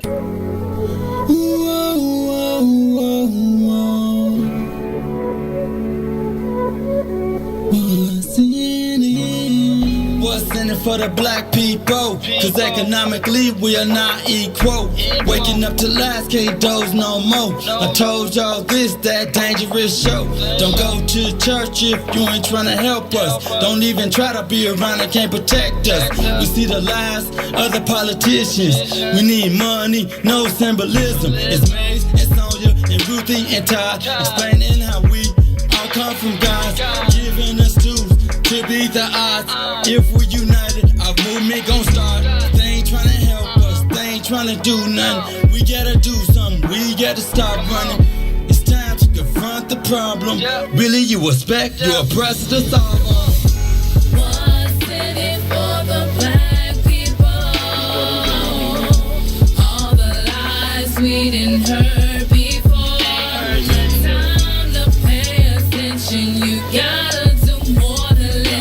Need some action with it on the count of 3. Let's go. You are listening to the Mace Jackson Show. I'm your host, Mace Jackson. Got my co-host, Todd Stroger, Miss Ruthie Morris, Sonia Escobar. We on the soul plane. You think we could get J Hud to get on the remix of this? We need J Hud on the remix to sing that hook, boy. Could you imagine that? Like, we need, like, who is the baddest? You know, they got Teresa Griffin coming in here tomorrow. Really? They got Teresa Griffin, and I think they might even have Adele Givens coming in. You know, that Book of Dawn, you got to watch them. They sneaky. All right.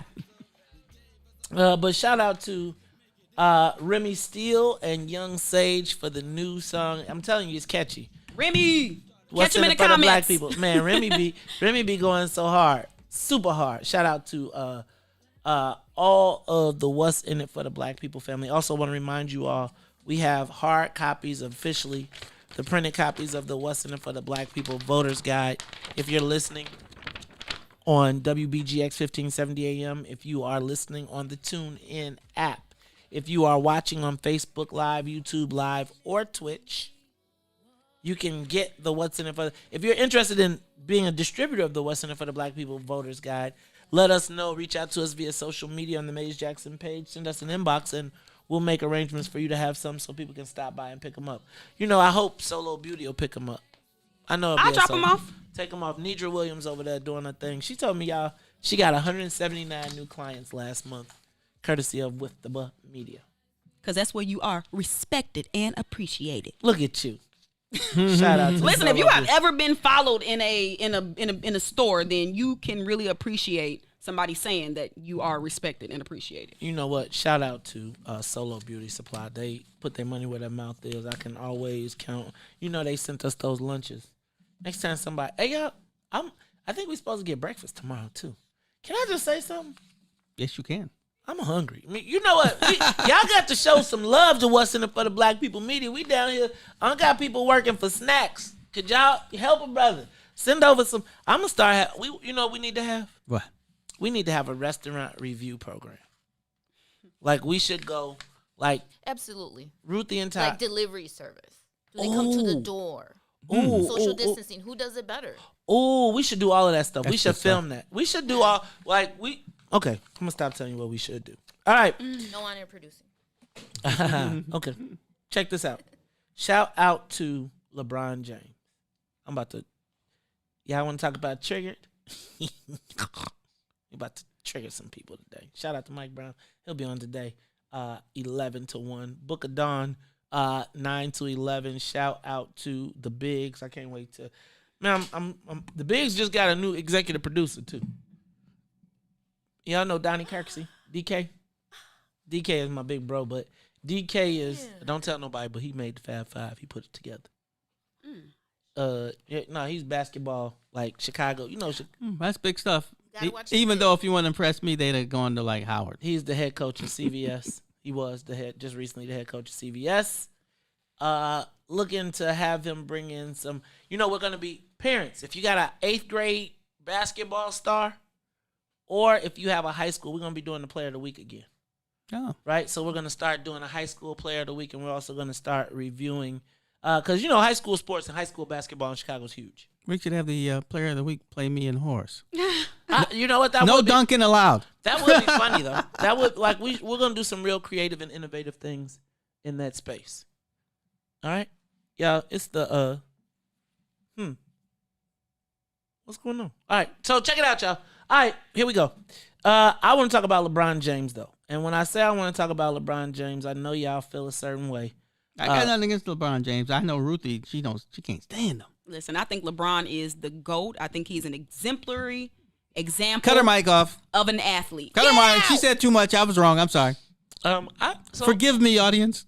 So I think that LeBron James may be the Ruthie.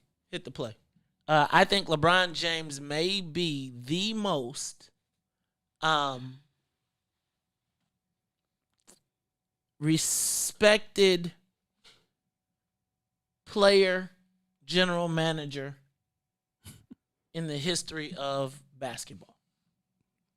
That's interesting. The general manager part. I don't know if I stole this yesterday from Herbin too, but we were this thing really got me going because I read this story in Deadspin, which explained why because LeBron said that he's sick and tired. He wants his respect. Everybody knows he's the greatest player playing today. No, but I think he really wants to be respected as the greatest player of all time. Oh, well, I don't care about that. Right, neither do I, because he's not. And he's not, in my estimation, for anybody in our generation, LeBron will never, ever get the title of the greatest player. He will, like, he is a philanthropist. He is a model black citizen. I applaud everything that he has done on and off the court. Yes. And I am going to say he is a bad man. But he is not the greatest athlete. I mean, not the greatest athlete, not the greatest player in NBA history. And I think that the most succinct opportunity that I heard, or a succinct explanation of it, was in the Deadspin article that I read the other day. We watched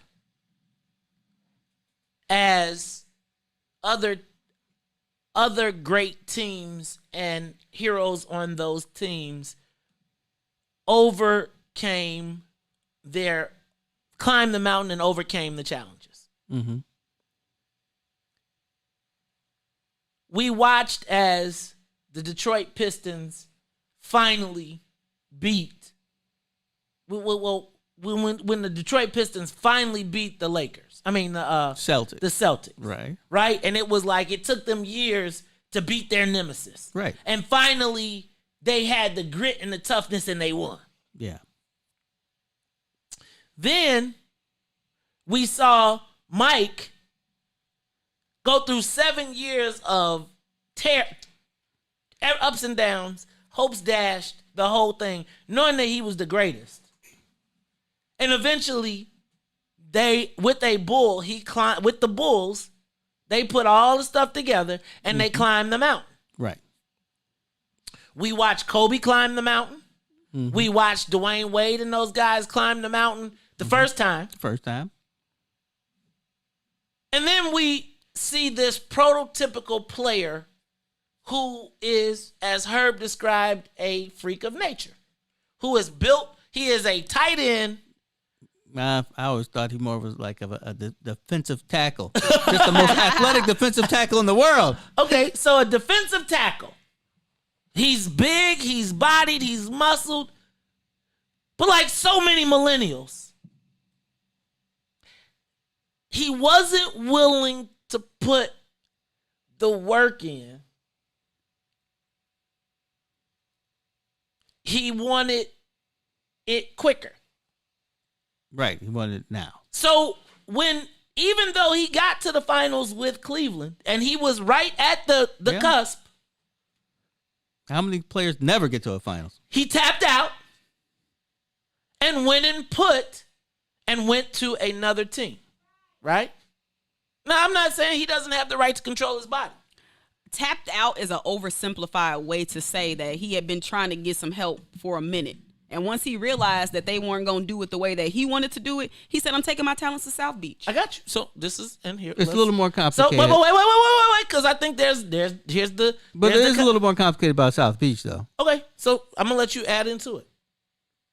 LeBron then went to Miami, where he assembled a super team and won. He put together a team and said, this is how I want to play. I'm going to create the environment for me to win. Then he went back to Cleveland, where he assembled another super team. Didn't win it all the time, but won. Then went to LA and assembled another super team in the bubble and won again. Never, ever slaying the beast in front of him. It's like my son is the best mathematician as long as he's got his iPhone. No, as long as he's got his iPhone, you can do all the things, he can do everything, and he can do all the formulas and everything. But can you do the long math that goes with it? And I don't know if LeBron ever did the long math. Why should he have to when you can just take a calculator and punch in the numbers? he know how to play the long game, but what's the harm in saying I see a path, I'm not following the path that has been set before me because that ain't working for me and my black body. I'm with you. And I think that therein you have why you will never get you shortcutted the journey, right? It's like I could very quickly say, when the white boy came and said, hey man, let me pay you and let me give you $250,000 and you go start the thing, and I could do that, or there is a story in the journey. Yes, there is. And I do think that I think it's reflective of where we are. And I don't think your opinion is wrong, Ruthie. I just think it's a reflection of our difference in generations, right? I don't necessarily think that because I can take an easier path, that it makes me. You think LeBron took an easier path than Jordan? Is that what y'all saying? Well, I don't think you got to be blind not to see that. Yeah, I think that he did take an easier path. I think because he didn't go to college, or no. I think in the world of I think there is a. Because I think he might have took a more difficult path with saying y'all not gonna tell me what to do. No, are you kidding? That's easy when you're a multimillionaire saying I'm leaving and doing something. No, I think there's. So I think this is not 1980. So I think we're looking he can at do whatever he wants. I think we're looking at two different things. Okay. I think that Ruthie is looking at the social freedom activism of it all. I'm just looking at the sports, just as a watcher, observer of sports. Ruthie reminds me of a lot of young people who think the world started in 1970. And I do think that, without denigrating Ruthie, I do think. Oh, Ruthie, you're great. I know. Right. I think it's reflective though. I think it reflects on kind of where we are, even in the whole process of when I was talking about putting you on, right? Mm-hmm. I don't think you should just get put on. I think you got to prove that you've got a proven history or a track record of success, that then once you've built up your credentials and built up your, look, man, I done overcame trials. I done overcame tribulations. I done overcame these different things, and I'm still here and I'm still standing. And I took care of the all of the little things that it takes to be a business person, so that when I present to you, I'm ready to go. You just described LeBron James. I don't necessarily. I think you just described LeBron James. He did all that in business. He's successful. He brought up his people. But you're not talking about. We talking about basketball. Athletes. You telling me that LeBron is not a great athlete? I'm not saying that. I'm saying that his story the story of his championship is not that of overcoming trials and tribulations. Yes, it is. That man said, I'm taking my talents to South Beach. I'm going to go back to Cleveland. I'm going to win them one. But then I'm going to take my whole family to L.A. That is overcoming. No. What? That is overcoming. That's overpaying. Right. What he overcame was, I live in Cleveland. Look, y'all, when we come back, we're going to continue this conversation. Give us a call, 312-593-6991. Ooh, dang, nabbit. No, give us a call, 872-259-7474, 872-259-7474. Is there dignity in the journey? Oh, my goodness. Let's talk about it when we come back. The Maze Jackson Show will be back after this break. I'm Dr. Willie Wilson. Tax burden of the average middle-class American goes way beyond income taxes. There are sales taxes, real estate taxes, gasoline taxes, and many, many more. As an international businessman, I know that by reducing the billions of dollars we give to other countries, we could help fund our own country. We need to rethink our tax laws and lower the taxes for our own citizens. Paid for by Willie Wilson for Senate 2020. Shop at Black-owned and operated Solo Beauty, where you are appreciated and respected. Located at 8158 South Cottage Grove, Solo Beauty can supply all of your black hair care needs. Solo Beauty is open from 11 a.m. to 8 p.m., Tuesday through Saturday. Call in and say it with your chest. 872-259-7474. That's 872-259-7474. Give us a call and say it with your chest. 872-259-7474. We fun guy. Where's tomorrow? Fun guy, what's up, baby? What it do, baby? Yeah, you already know. You know what I'm saying? So I'll be telling you. What's going on, Chicago? What's in it for the Black People Media presents? I want to go higher. Oh, my God. Call your sons, call your daughters, call your friends, call your neighbors. The big Tuesdays and Thursdays, 1 p.m. to 3 p.m. with Eugene McIntosh and Terrence Tomlin. We got what you need right here on What's in it for the Black People Media. What's up, good people? This is Herb Howard, one half of I Said What I Said. Make sure you tune in every Monday, Wednesday, and Friday, 1 to 3 p.m. right here on What's in It for the Black People Media. It is intellectual thuggery at its finest. The blackest conversation, Herb Howard, Tucson Warner, Monday, Wednesday, and Friday right here on What's in It for the Black People Media, 1 to 3 p.m. Back to the Maze Jackson Show.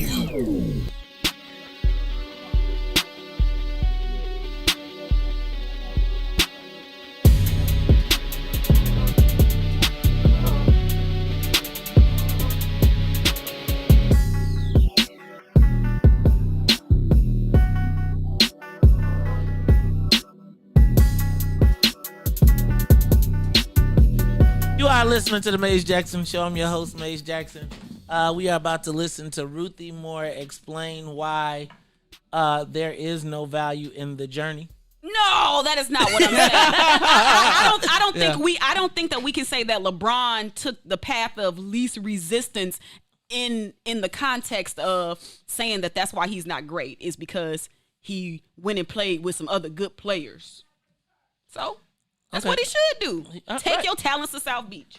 That's all I'm saying is y'all always want people to go through so much, like, and I know you believe in hazing of some kind, but why do we always have to haze? Like, why does everything have to be so difficult in order for people to feel like it's success? You know, we do that to each other. I'm glad that you brought that up. Yeah, I know you're glad. The analogy that I use to this is LeBron James to me, and then I'm gonna go to the phone lines. And this is going to be. I think you all can you all can identify with this. So I'm a member of a Black Greek letter organization, right? And I pledged, I crossed September 1st, 1990. We pledged we were the last line of old school in the whole entire country for all the Black Greek letter organizations. Blah blah blah blah blah blah. Right? We crossed the burning sands, literally. I don't begrudge any member of my organization that came in after me or anyone that chose the graduate path to come in. That stated, there are certain parts of our story and our journey that we don't share in common. It makes you no less of a brother, but you're not going to be able to sit down and talk to me about the fact of what it was like on the sands, right? You're not going to have that in common, and to be upset that you can't get that because you didn't go through that is a travesty to me. Now, me too. I don't begrudge anybody there. I do not begrudge LeBron James being in the top 5. Top 5. I think if you were to put to me in my mind, which is amazing with all these players that have played exactly from, the 50s on up. I'm not denying his greatness, and I would tell you that off the court, he may be the single greatest athlete influentially in the world in a socially athletic space. He ain't bigger than Muhammad Ali though. Next to Kurt Flood. See, but nobody's gonna know about Kurt Flood, and right? Muhammad Ali, Kurt Flood, right? But let's say that LeBron in the social world for Black people is in the top 3 too, but he ain't the greatest. Now, in my estimation, LeBron James, I am stuck in the mentality of I don't want to be in a foxhole with someone who has not had to defeat an enemy that seemed indomitable. If I'm going to war, I want to know that I don't care who it is, toe to toe.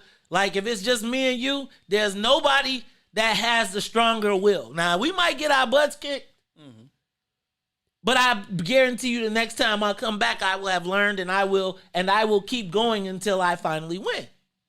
I think the stories that we love to hear so much are the stories of the reason you watch the Bad Boys, Detroit 30 for 30, is because, man, those were some rough guys, but they figured out their path to victory. But it went through. It didn't go around. Right? It went through. Mm-hmm. You didn't get to pick. You didn't get to say, I'm sitting out 10 games because my legs are tired. No, dog, you played it. Now, if you want to be compared with the Beasts and the Pantheons, right? And every year the game got sweeter, right? And softer. But I do think that LeBron is symbolic of kind of the millennial thought process, which is, why shouldn't I do? I find dignity in being able to do the long math. Mm-hmm. Right? I find a level of dignity and a fact that if I can't find a plug, I can get through it. I find dignity in being able to count my change back. Right? There were people who always, when I worked at Burger King, could never count their change. They'd have to put it in and say how much. Mm-hmm. So, all I'm saying is, he took a shortcut. Let's go to the live lines because I want to hear from the peoples. Let's go to John. John, you're on the Maze Jackson Show. John, did you hang up? Hello, caller, are you there? John, hear me? Yeah, we got you. Hey. Can you hear me? Yes. All right. This is the thing about LeBron James. How you doing, Maze, Todd, and Ruthie? Good morning. Hey. LeBron James' record in the finals is this: 18-32. 18-32. Most people don't understand that. He has a losing record in the finals. That's number one. Number two, Michael Jordan is the only player in history to win the MVP, Defensive Player of the Year award, and the scoring title all in the same year. Because they told Jordan, oh, you know what, you good at scoring, but you can't play no defense. So he said, okay, next year he won Defensive Player of the Year award. LeBron has never won that. Not only that, Michael Jordan, like Mays was saying, he stayed the course. He took a team that had a history of losing and said, you know what, he could have bolted. He could have had Charles Barkley. He could have recruited Patrick Ewing and all of that. He said, no, I don't even want those guys because they were free agents. He said, no, I want them. We're going to do it this way. I'm going to earn this. And he did. And furthermore, he locked down the league. There's so many Hall of Famers that never won a ring because Jordan was there. But in LeBron's era, damn near everybody got a ring because he ain't locked down the league. Jordan locked down the league. He got Barkley, Ewing, all of those guys didn't win rings because Jordan was there. And had he not taken those 2 years off, Olajuwon wouldn't have had a ring. Right. He would have locked down all of those. OJ. He would have locked down all of those stars. And I'm gonna drop the mic on this one. Mays is right. Mays is right, and I'm right because I'm the damn judge, and I said I'm right. Thank you for calling in. All right, let's go to Edward. Edward, you're on the Maze Jackson Show. Yo. Morning, everyone. What's up? It's Brother Edward. Everybody's voice. Hey, first black elected. Hold on. Can I just say this? I got to say this. Brother Edward Steve, trustee in Dalton, but the first what's in it for the black people elected official in the state. Go ahead, my brother. That's right. Hey, I want to say, first of all, LeBron is not the GOAT. He's the greatest of this era, not the greatest of all time. Mm-hmm. But I don't want to sound like, I understand Ruthie's frustration. This new millennial don't have to do it the way we did. That he's doing it a different way. And we can see from the last dance, Michael Jordan and Scottie Pippen was loyal to them Bulls, and they screwed them. LeBron's like, I ain't loyal to none of these teams. I'm going to play where I want to play. I'm going to try to my own path, and I respect that. These teams don't give a damn about you. Pippen got a screw contract. Jordan never got the money he should have. He made the Bulls, and they still, right to this day, they don't have him giving nothing. So I love LeBron, the fact that he's charted his own path, and us, older generations, these younger people don't have to do it the way everybody else does. They're doing it different, which is good. Thanks. Brother Edward, I don't think it's wrong for them to do it differently. I do think, though, that there is some dignity in work. Right? I'm not suggesting that he's not one of the hardest workers. I'm not suggesting. What I am, and I don't think you have to do it the same way, but if you want the same accolades, right? If you want the same, if you want the same respect of Michael Jordan, and you want people to be like literally, like we getting more calls on this subject, right, than a lot of subjects that affect people's everyday life, because when part of sports is the journey. Right. It is the overcoming. It is the ogre that you couldn't. And I swear to, now, LeBron has overcome the ogre of the sports owner. But let's be clear. Mike now owns a team, right? And his path, and he's still the number one endorsement getter in the whole entire world, in the sports world, right now. I noticed the guy I was playing golf with, I looked at his shoes and I was like, man, those are Michael Jordan golf shoes. Yeah, he's everywhere. I mean, so I'm saying that it's different paths. But when we talk, let's go to the live line. Let's go to Israel. Israel, you're on the Maze Jackson Show. Yeah, good morning, everybody. Good morning. We give you a spot too. Hey. Go ahead. Yeah, that's what's up, bro. That's what's up. But let me tell y'all this.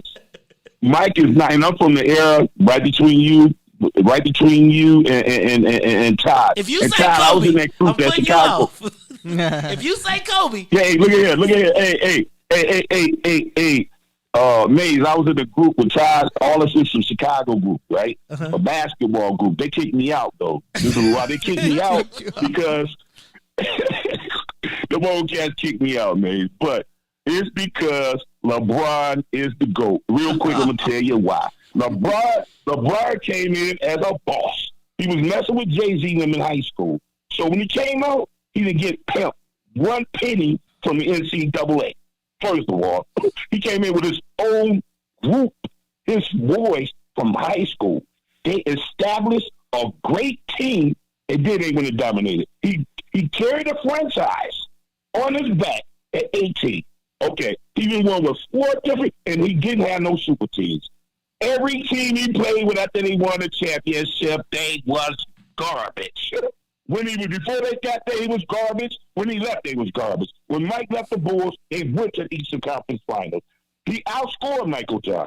Michael Jordan. Because he had to play a lot of more games. If I played 700 games. He did it on less shots. He did it on less shots, Maze. He did it on 1,200 less shot attempts. That is amazing. He outscored Michael Jordan. Their scoring percentage is almost the exact. Last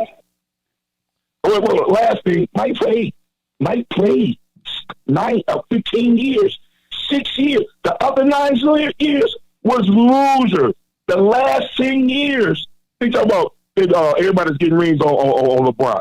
The last 10 years, he was an Eastern Conference in the NBA Finals. And he loves Jacob. I'm letting you go, man. You got to go. Look, man, you're going to get kicked off the family, man. You doing all this LeBron caping. I thought you was first. You've been in Houston too long. Let's go to the next caller. Caller, you on the Maze Jackson Show. Caller? That's you. We hear you. Hit the button. Hello?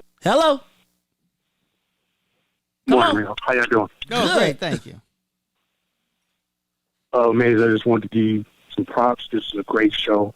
Keep going with this platform. But you're wrong on this LeBron James detail. And one thing we got to stop doing as a people is enjoy the greatness while we see it. MJ was great in his day. He did some things that never been done before to set the stage for LeBron James. And LeBron James is setting the stage for the next great athlete that's going to come along.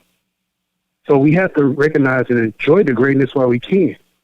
Like you said, Ali did it before everybody else. That's the platform. And what do we know? You can never top a master, but you can enjoy the journey along. He gave him 7 years in Cleveland. They never gave him a teammate. Larry Hughes? What was that? Name the teams Name the guys he took to the '07 finals. Would you play with them? I can't play But my that damn man took- self no kind of way. But can I say this? But that's what I'm saying. Now, caller, So where you we have calling to from? appreciate the greatness. Caller, where you calling from? Because you I'm calling calling from where? Joliet. Joliet, you listening all the way in Joliet. Joliet? Joliet. Now, where you checking us out on air, or are you listening to us on Facebook? What you doing? I'm on Facebook. Okay, good stuff. Good stuff. We appreciate you calling in, even though you're wrong. All right, hey y'all, look, let's do this. Let's take a break real quick, and then we're gonna come back and we're gonna roll this thing to the end. It is the Maze Jackson Show. The Maze Jackson Show will be back after this break. Hi, I'm Dr. Willie Wilson. People in Illinois have been crying out for justice, equality, and fairness from their government for years. And it keeps getting worse.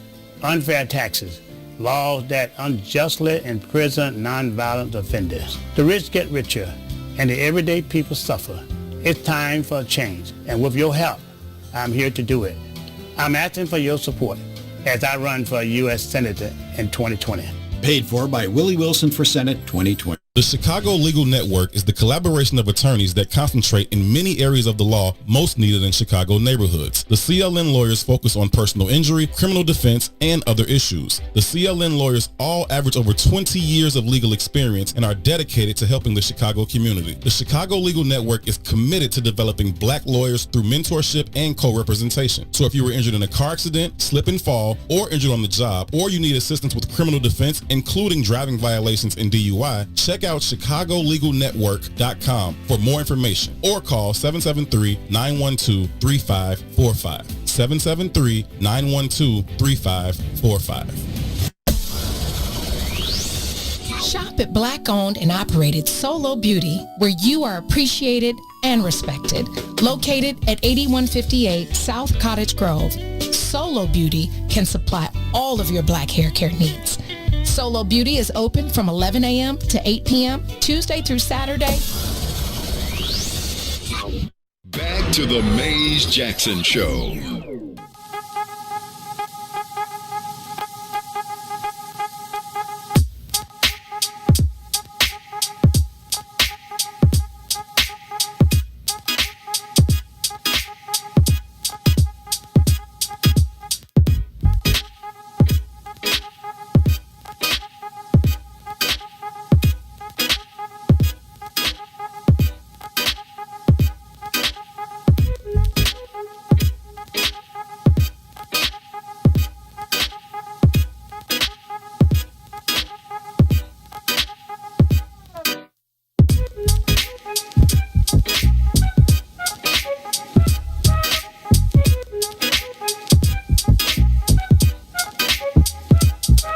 You are listening to the Maze Jackson Show. I'm your host, Maze Jackson. Shout out to my girl, Dawn Millhouse, Book of Dawn. She came and brought me a reload on the coffee. It's getting ready to be a good day, y'all. Asking LeBron James. I got another thing I want to talk about, but before we go, because I just want to remind y'all about $135 million that just evaporated. But we'll talk about that before we get out of here. LeBron James. The millennial way out. Oh, my goodness. He took the millennial way out. Y'all want everybody to have to suffer and go through trauma and do things the way that y'all did them. Otherwise, y'all ain't. Jordan, otherwise, this is basketball. Otherwise, We're talking about basketball. That's what I'm talking about, basketball. Otherwise, y'all feel like he can't get respect because he quote gets unquote respect. took the easy way. Man, if you talk to Michael Jordan, I'm sure he'd tell you he loved his time at the University of North Carolina. And I remember James Worthy said when Michael Jordan came his freshman year, Jordan action. Worthy he got said, way more action. No. Worthy said I was the best player for 2 weeks. I mean, that's just how it was. No, I guess. And the relationship between the coach and Michael Jordan, actually, I guess with almost all the players at North Carolina, they loved the coach. They said he was like a second father figure. I'm gonna tell you, I think that the whole narrative of the NBA has changed, though. And I'm just saying that we're watching it transform in front of our eyes. I remember when there was a time where the white coach could descend into town and go to the parents and say, I'm going to save your kid and give him a life. And you was like, your parents. Sometimes it was like that. Sometimes the parents were very they were high up, even if they didn't go to school, and they demand of the coach that you give my son a better life. They didn't want him to say it. They told him if that ain't gonna happen, then. And that was when they would then wind up in the news talking about and we sent them through. No. I mean, I know a specific player whose father said, "I want my son to graduate," and the coach said, "I'll make that happen." Shout out to P. I remember that too. I know a lot of people. I mean, that happened. Right, but a lot of parents thought their kid was going to be a star. Let's do this. Let's go to the live line. It's the Maze Jackson Show. Let's go to D. Wood. D. Wood, you're on the Maze Jackson Show. What's happening? Good morning, family. Good morning. What up? Okay. We talking about LeBron James, right? Like, this the thing that gets me. Like, if we're talking about LeBron James, yes, he's a great athlete. Yes, he's a great philanthropist. Yes, he's contributed all these different things. But we're talking about the game of basketball. So when you talk about people, and Maze, you right. When you're talking about people that pay money to come see you perform at these games, so on and so forth, like we want to buy into the story. We want to know the story, right? So if the story for LeBron is, I hoop with a gang of my friends, and I went to, like it wasn't cool for me in Cleveland. I went to Miami, hoop with my friends, came back to Cleveland, assembled some friends, and got a chip in Miami, got a chip in Cleveland, and then I went to LA and assembled some friends. That's not the cloth that we're cut from. You know what I mean? Like we gonna get it out the mud. And no disrespect to LeBron. I love LeBron as a human being, as a man, as a father, as a husband. That he's been, like, we could shout out all the accolades off the court. But when you talk about getting it out the mud, nah, LeBron is maybe one of the GOATs, but LeBron don't even match up to Kobe stats. That's just my opinion, fam. Or Tim Duncan. We don't always gotta get it out the mud. Just because he didn't get it out the mud and said, you know what, I'm not about to get my hands dirty, I don't think that he shouldn't have the same level of respect. We talk about entertainment and basketball. We talking about sports. Yes, we are. When we keep saying listen, Ruthie, when you keep saying that, there's a narrative in sports. Like, there are certain things that we want to see. When you watch UFC, you don't want to see the guy. Okay, look, when you talk about Floyd Mayweather, you don't want to see Floyd Mayweather or Mike Tyson or Muhammad Ali compete against lily opponents. You want to see him go up against competition. If I assemble a team like the Super Friends, who am I really competing against? And said, like, Michael Jordan could have teamed up with Charles Barkley. He could have teamed up with man, come on. He stopped people from getting rings because he was that competitive. That's what we're paying for. That doesn't take away from LeBron's greatness in this era or his greatness as a human being. Nah, fam.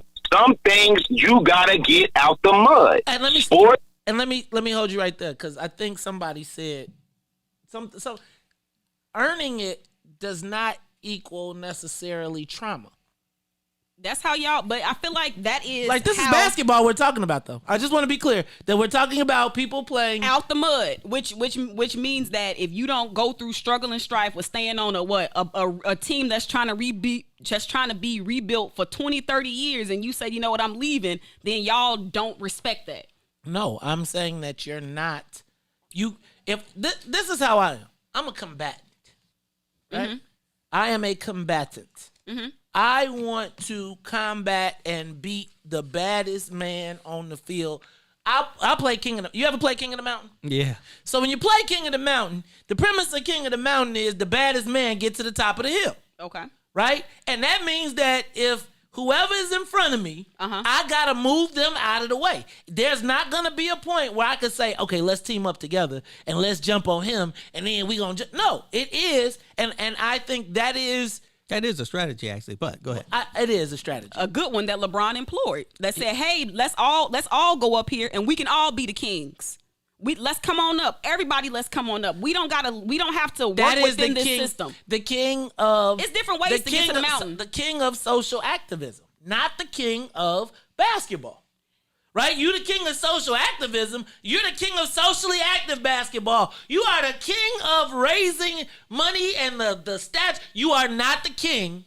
He's the best general manager You in the are world. the best general. You are the first player general manager in the history that has. There is nobody better than you than assembling a super team. Yeah. Now, if I'm talking about who is the greatest to let nothing stop them, right? Right. Who said, these are the tools that I have been given. And he elevated his teammates. And he said, they whatever. speak about that in the documentary. Too. Right. Everything that I got, like, it's when I tell y'all about when we built this. Uh-huh. I'm tired of going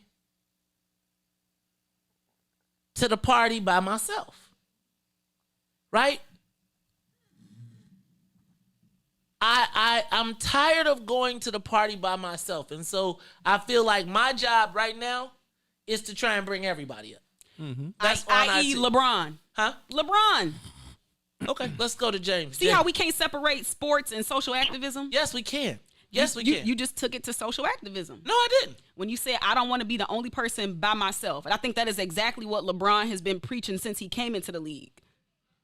I'm bringing my boys with me. So then why does he want to be the best player? Why does he want to be better than Michael Jordan, respected on the basketball court? I don't think he said that. I think LeBron James thinks Hold that. Hold it, James. Go ahead. I think LeBron thinks that Michael Jordan is the greatest player.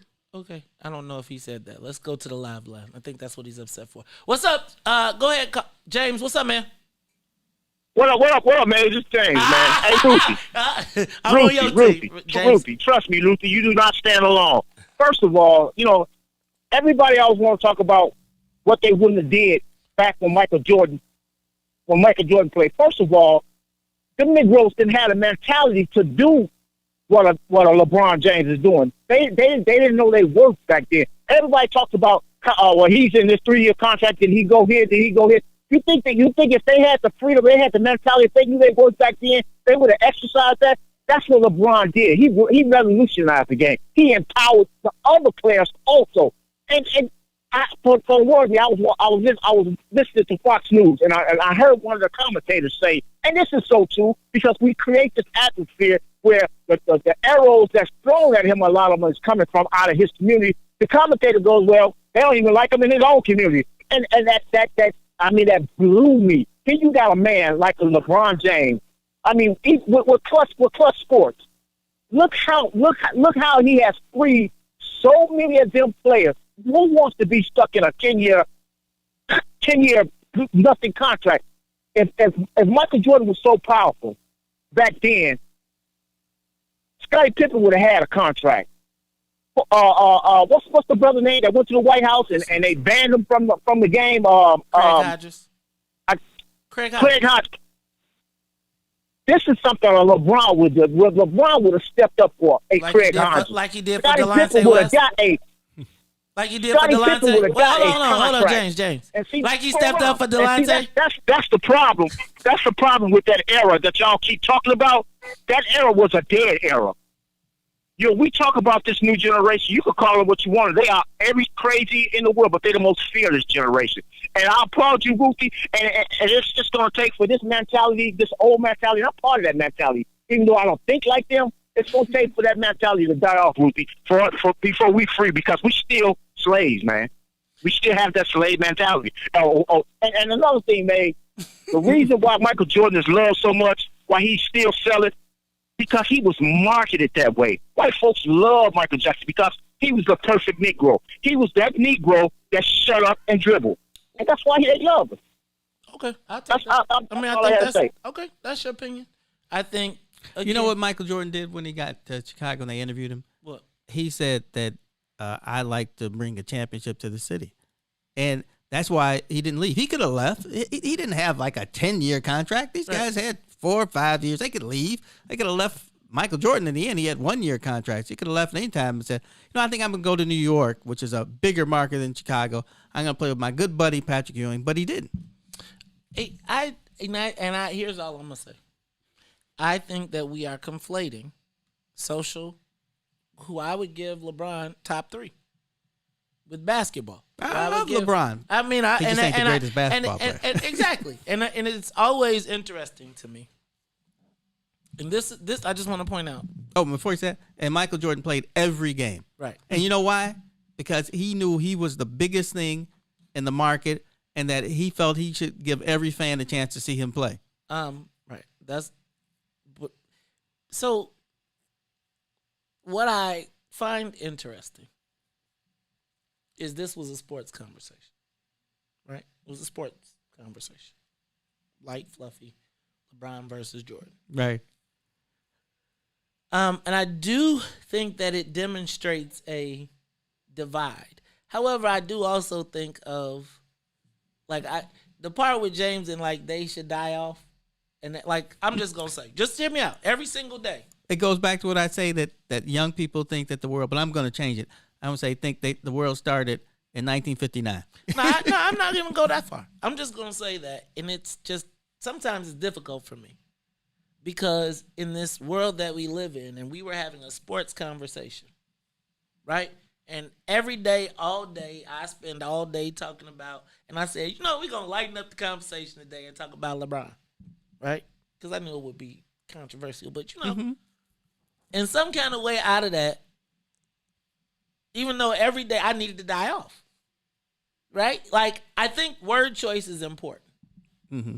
I think how we address each other, even in our difference of opinion, is important. Now, brother Big James Big Slim Davis has also been a person that literally sent me 10,000 stars. But I want you all to be cognizant of the fact of how we treat each other in the conversation. Now, I'm going to say, Ruthie, I think that we always... I give you a hard time because you're a millennial. I think, though, you do a very good job of articulating a different perspective. And I think I leave the conversation still being like, them damn millennials. However, what I appreciate is always the type of discourse, right? Like, even in disagreement, even when you be Punk and Todd, it's like you do it with, look. That's not true, Todd. She like, say it ain't true, Todd. Say it. You better say it on beat. But I think we need to think about how we talk to each other. I do. I did find it a little bothersome that I needed to die off. I did.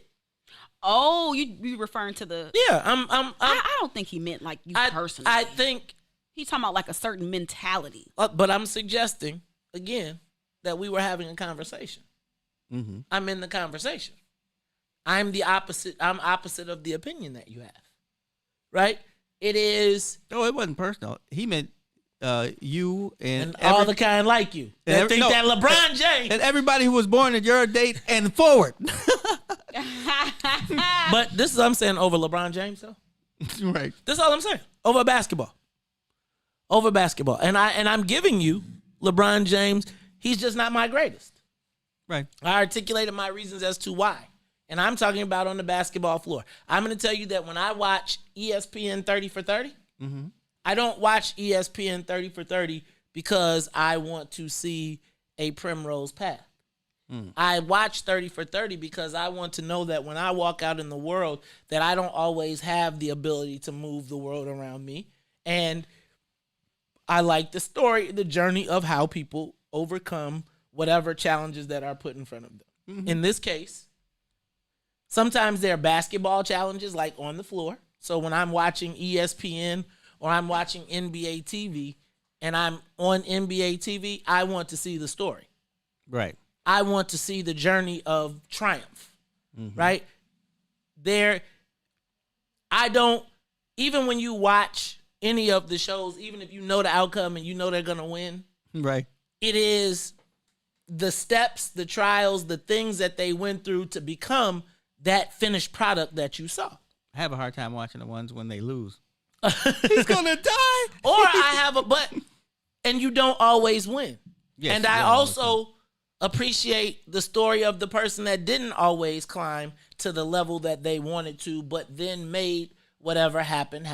So I for Maze Jackson, who doesn't want to die off, who wants black people to be empowered, right? I appreciate more drama to the story than money. Right? And having the ability to assemble. Now, I, again, will call him the greatest general manager ever, player general manager ever, who forged a whole new path in the NBA. But forever, if I was to show a video to my son of how you get there, like I remember sitting down watching with my son, watching the Bad Boys. And then watching, Last Dance afterwards and him realizing like, dang, Michael, he was like, how did they even play basketball? And that's tackle football. You ain't lying.